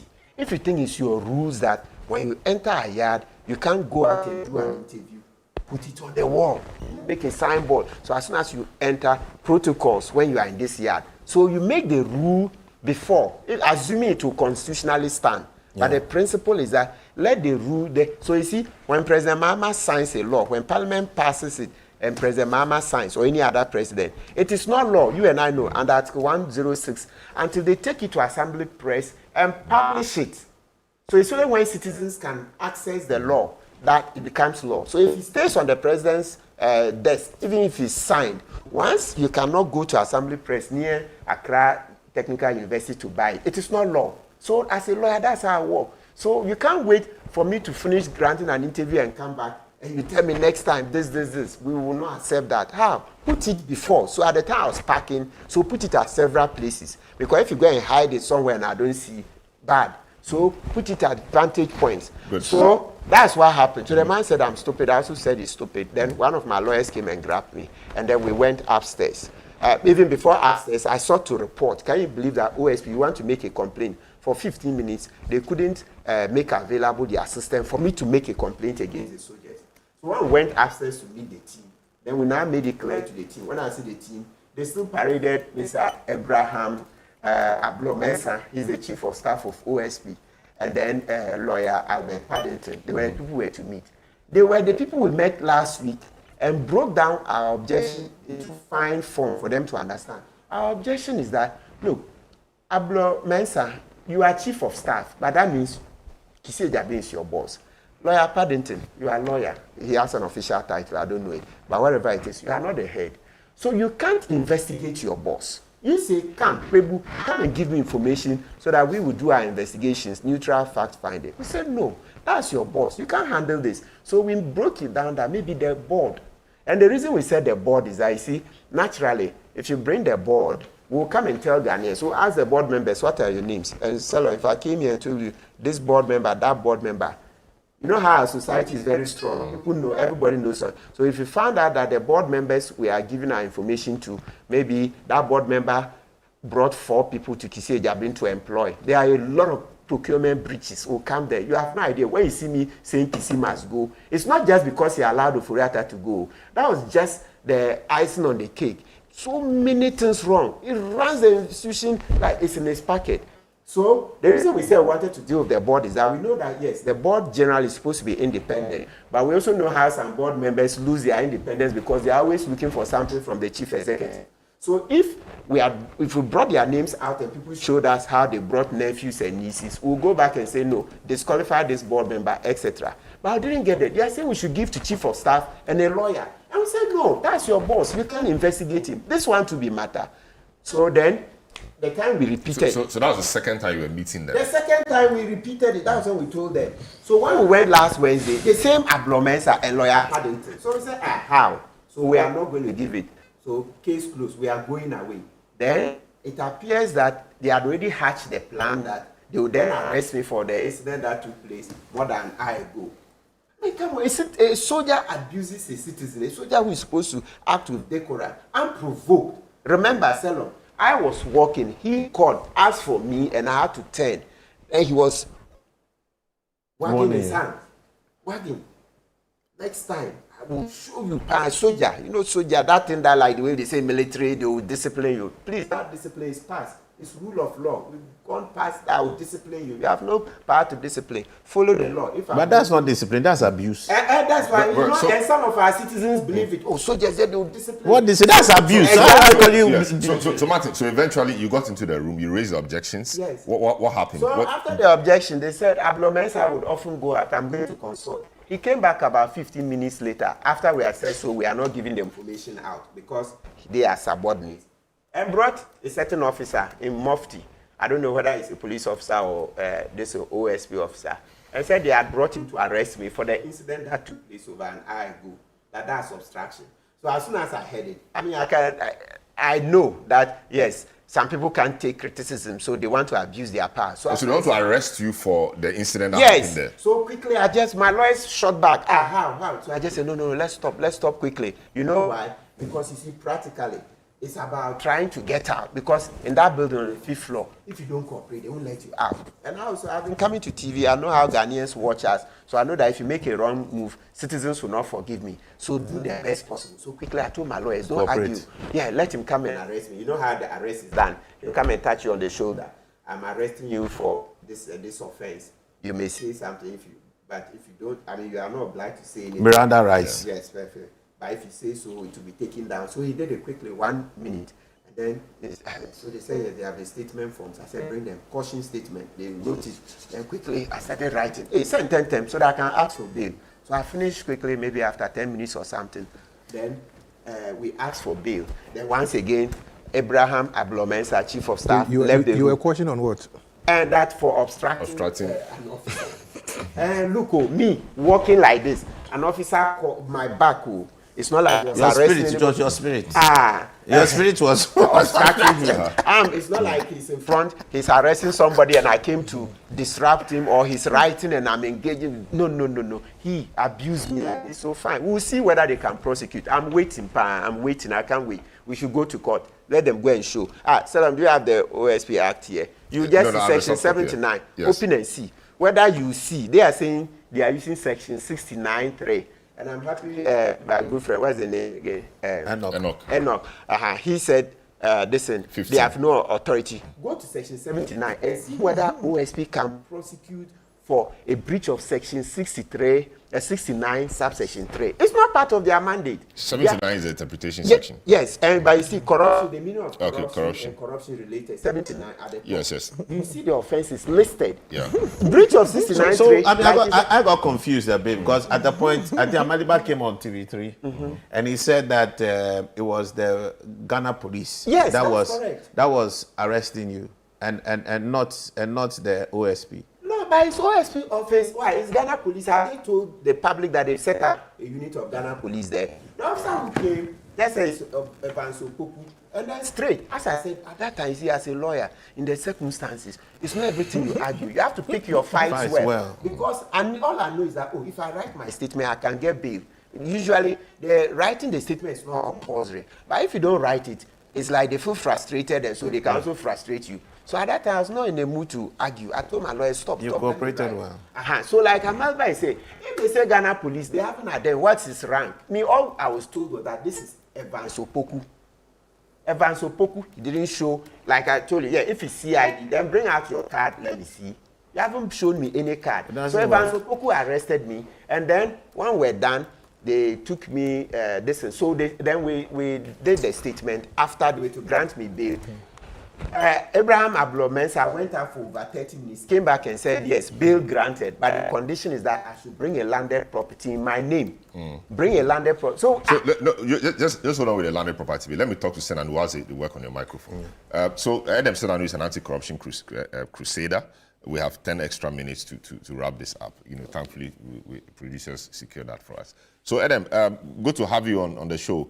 I know you guys, everybody, we've all been working on this to strengthen our anti-corruption institutions, etc. But in the past week, it does appear that the OSP or the office has come under pressure. That pressure was mounting before this week's unfortunate incident with Martin came up, which had given that some impetus. Where do you stand on the matter? The office itself, its occupant, and Martin's matter in just 2 minutes. Well, thank you very much for the opportunity. Some of us, together with Martin, we just left TV3. Abolish or reform, is it the institution or the person? I'll say none of the above. I think review and strengthen the OSP is where I would go. And I think that the argument for why this institution is so critical have been so well made historically that we cannot have any other option but to understand that it's a key institution that has something to offer. And so the thinking even in crafting Act 959 ensure that potential overlaps were dealt with and that this office will really look at politically exposed persons. And so if you're a politically exposed person, sorry, go ahead. Saying that we should, if we have politically exposed persons saying we should scrap it, we need to be very cautious. I think there was I think that in the last few weeks, and it's an institution that is being built. So processes, I find value in Martin's engagement to the extent of legal and administrative practices and procedures that may need to be deepened so we have clarity. For example, when he just talked about if you don't want people to come in and go out, make sure that you have it up there. I think that there's value in that kind of discussion. I also think that this discussion probably will be made much better if we have both parties there, because Martin is telling his side of it. From a natural justice perspective, what exactly transpired and how they were thinking when this arrest was done by the police, you may need the other parties also to speak so that we can draw the right conclusions. Overall, I don't think Ghana benefits if we have these individuals fighting. It seems to me that we need to create a space for some dialogue around what has transpired and what we can do better moving forward. I found the comments in Parliament disconcerting because they are politically exposed persons and because of the debate. Some of them, the positions they took when they were passing this law, the majority of them, except for Honorable Domikanini and I think the majority leader, supported it amazingly. So to suddenly think that you should throw out the baby with the bathwater, I think is not the way to go.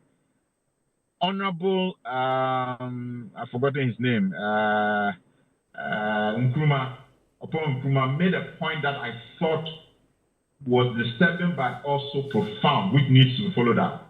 That this is nothing new. It's not just about the OSP. It appears that security agencies are being weaponized against citizens. And I think that, therefore, Parliament should be so minded as to take this up. If demand for landed property and certain actions are being taken, which are not fair to the citizen, it should not just be because a friend of a political party is speaking or there's some association affiliation, but let's look at what is going on in our security agencies. There are certain aspects that we think ought to be reviewed and dealt with. I think we should address those issues as well. Very well. Great insights you've provided. Martin, back to you. So you were in that interrogation room, you were arrested, and you asked for bail. Bail conditions were set, landed property, and one surety. Yeah. I spoke to Bia. Bia said you sent him to the office to pick a document for the landed property. By the time he came, you were whisked away. What happened? Yes, so when Marcelinus Bia left, about 3-4 minutes later, as soon as Bia left, so Bia was one of your lawyers? Yes, and then the lead lawyer is Agbeshi Jakpasu, former bar president, Greater Accra. So what happened was that when they said bring landed property, and we argued and he said no, they will not vary it. Then quickly I told Bia to go and get a landed property document from the office. My office is just, even if you walk, about 10 minutes from OSP. If you drive, far less. So when he went away, then Ablomensa left the room. He came back about 3-4 minutes later to say, look, even if Bia brings the landed property documents, he cannot admit me to bail because he wants to verify it. People that I'm always on radio and TV. Can you imagine? He says, no, he wants to verify. I can leave Ghana because of an exchange with a military man. Around what time was this? So that's 6:10, 6:20. Exactly.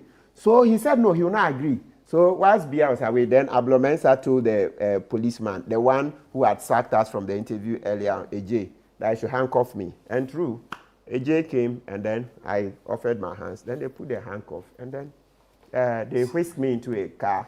I wasn't even allowed to call my family. And then, we're taking unknown destination, kept going, until I saw that after Ridge roundabout, I saw they were headed. That road they use could lead to BNI headquarters, and then you can also use it to finally access police headquarters. But when we got to BNI headquarters, then they entered.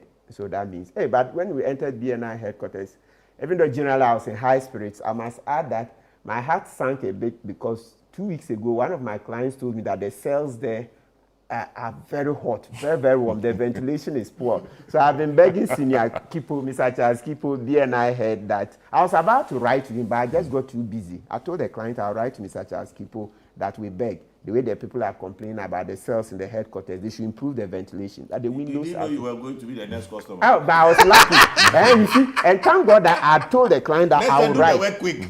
But I was lucky. When they did, maybe it's full or something, then they took me to Kawukudi. So they did the bookings in the head office. You enter a certain room, do bookings, and then they took me to Kawukudi. Left-hand side. So you go about maybe another 300-400. From headquarters to Kawukudi is over a mile. Kawukudi is near Nima. So they took me there. We entered. Then took me out, took off the handcuffs, and then started processing me. Process me. BNI, they were gentle there.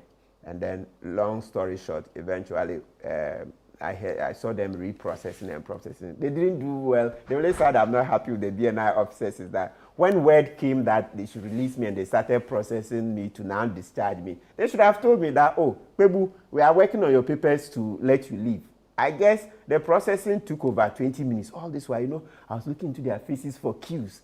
Whenever a call came, because I was expecting that I would be released. Because it was the height of illegality that Kisi Ejabin thinks he can use OSP, the police powers, to muscle me. How? Ghana, is it for Kisi Ejabin alone? You allow Oforiatta to flee when there are 5 cases on Oforiatta said, you don't know this constitutional imperative, sovereignty of the people. Assuming state institutions are frustrating you, blow the whistle, do a press conference, issue a presser that Oforiatta is about to flee citizens and I'm not getting cooperation. We would have gone to the airport. I would have been number 1 to go park there, then rally Ghanaians. It's all part of the noise, so that whatever has to be done to make sure that Oforiatta is arrested and admitted to bail before he goes.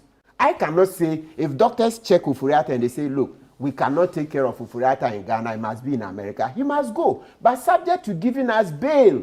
Just like you see my offense, I have now given him my landed property. So that's this simple thing. He knows how to ask me for landed property, and he didn't know how to ask Oforiatta for landed property before Oforiatta left. So a whole lot of your case is is built on the fact that the OSP, the OSP, the SP, led, himself, the SP. I mean, there's the office or the no. So Kisi personally, aided by Sami Dako, aided by Sami Dako. But like, it's the office that, in your view, did not work hard to get Oforiatta before he left. Absolutely. But Oforiatta informed the regime that he was leaving. Absolutely. And Kisi said he intercepted the letter. He got a copy.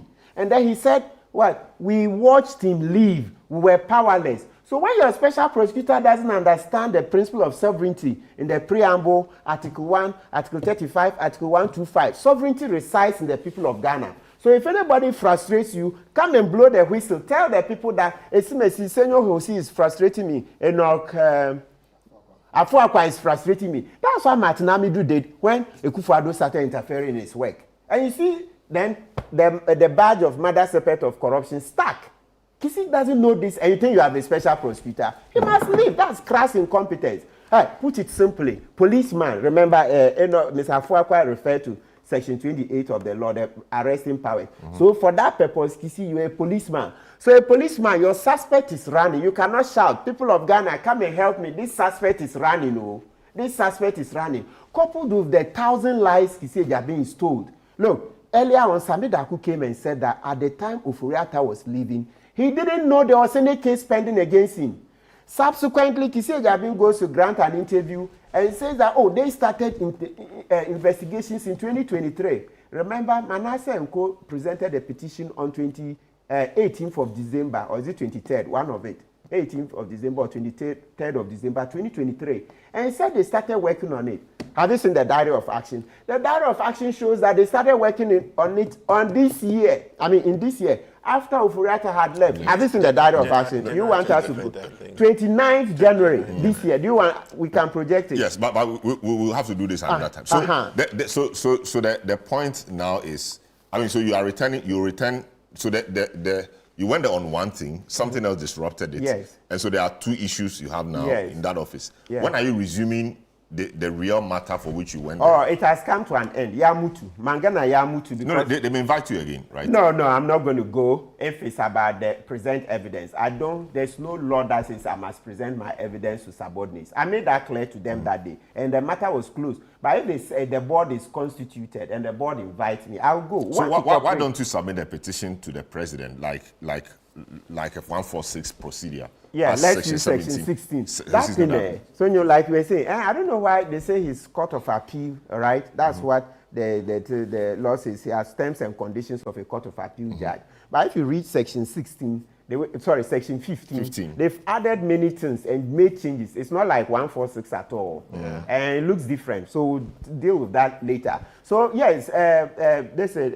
Adonoo, yes, I'll present a petition this week. I'll just waiting more people, you show it to a few people, get inputs here and there, get more documents. And right now, I've shown you, look, in order to show Ghanaians that I'm not scared, I knew what I was talking. I've sent you 2 documents. Number 1, do you know that when Kisi Ejabin freed Edubuahi, you told the public that he's done nothing wrong. I mean, he's not committed any crime within your jurisdiction. That's the report. Edubuahi has not committed a corruption or corruption-related offense. Mangana Yamutu. Then subsequently, 3rd of November, you write to him, I've sent you the letter, that bring me the $40,000 cash. Bring me the $40,000 cash. After telling Ghanaians that he has not committed an offense. What's your mandate to collect $40,000? He will explain. Number 2, this MP Kingsley Ajiman, he used to be in charge of scholarship secretariat. What happened is that he employed some people or engaged some people to do a smear campaign against Atachia. So long story short, so that if that campaign was done, he would give the lead person 2 scholarships. I have the statement here. I've sent to Selorm. So I've sent to you guys. You can read it and see. And there are audios. So that Kingsley Ajiman, public officer, hey, okay, Mr. Afuakwa, go and do this smear campaign. Say Atachia is corrupt, blah, blah, blah, blah, blah, so that it can increase my chances of beating him in the primaries. And eventually, yes, Atachia didn't contest. But of course, this smear campaign would have also contributed. But the key thing is, so corruption against Kingsley Ajiman, reported to OSP, investigators finished their side. They've interviewed the people and they've seen prima facie. Even police do prima facie before the case gets to court. So there's enough to show that Kingsley Ajiman must be arrested And remember when we say arrest, it doesn't mean keeping me in jail. I mean, custody. Sure. It's just the arrest so that he should write yeah. his statement. Just that one they were going to do. Kisi Ejabin stepped in and said Kingsley Adjumani is his friend. So Makesi Edu, the OSP lead investigator, should stop. He said it was his friend, and His you have that friend. on record. And I said he is sued. You see the court papers. So we'll be going. He should come and testify. He against Edu, and we'll look at everything. Even if Edu, Kingsley is not his friend, if assuming he denies, they will look at all the circumstances. They will look at the evidence. The one who did the work has admitted that I did it for Kingsley Adjumani, MP now, in order for me to be given 2 scholarships. That's an allegation of corruption. It's in writing. And the guys repeated it orally. I have audios. So it's not a joking matter. So Kingsley is to be brought in. His side will also be taken in, blah, blah. This, Kisi Ejabin says, is my friend. If you do it, it will affect Kingsley's chances in the elections. But in wrapping up, I mean, Kingsley, I mean, Kisi, you had praised on many occasions. Yes. I mean, during the NDA matter Yes. and how he was handling it and all Yes. of that. What changed? And what At has that changed time, I hadn't drastically? seen the dossier, the full dossier. I'd had snipers that, look, Kisi is a double agent. But you know, I'm a lawyer.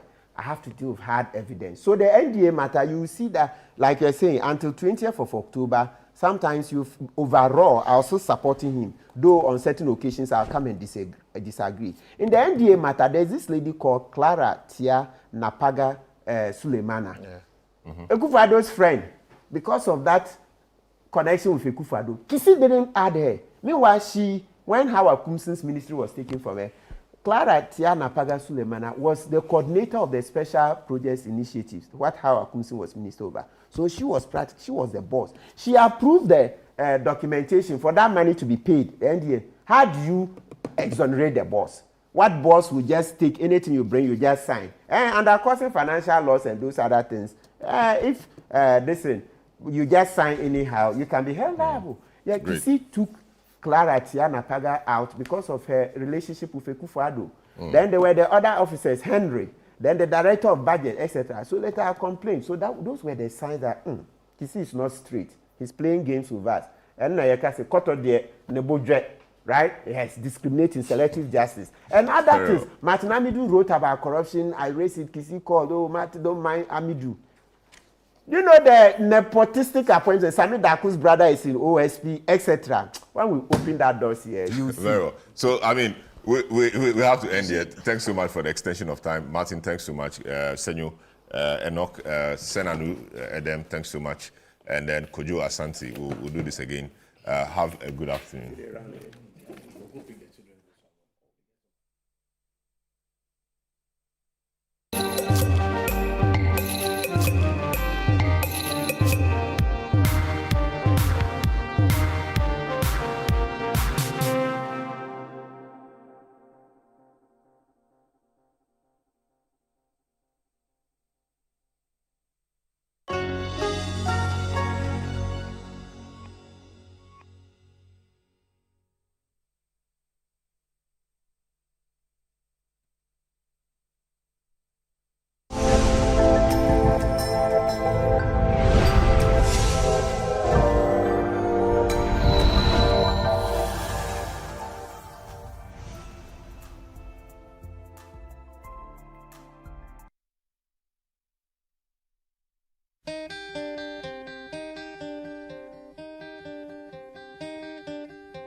You've been gone, it's an empty home. Come on back where you really belong.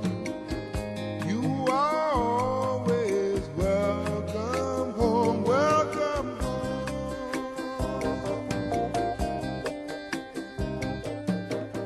You've been kept down for much too long. Stand up, please, and say I am free.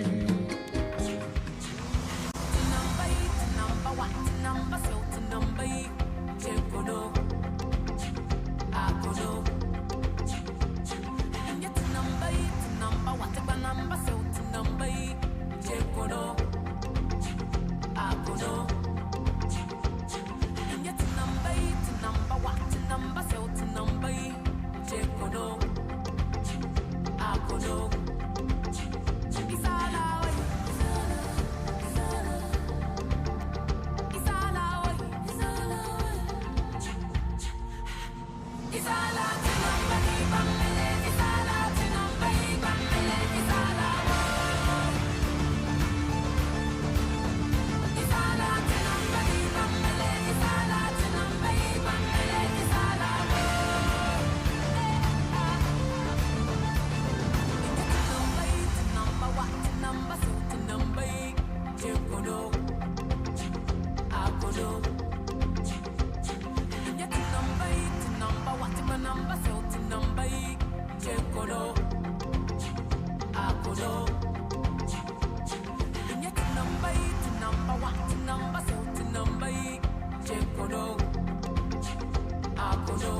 It's all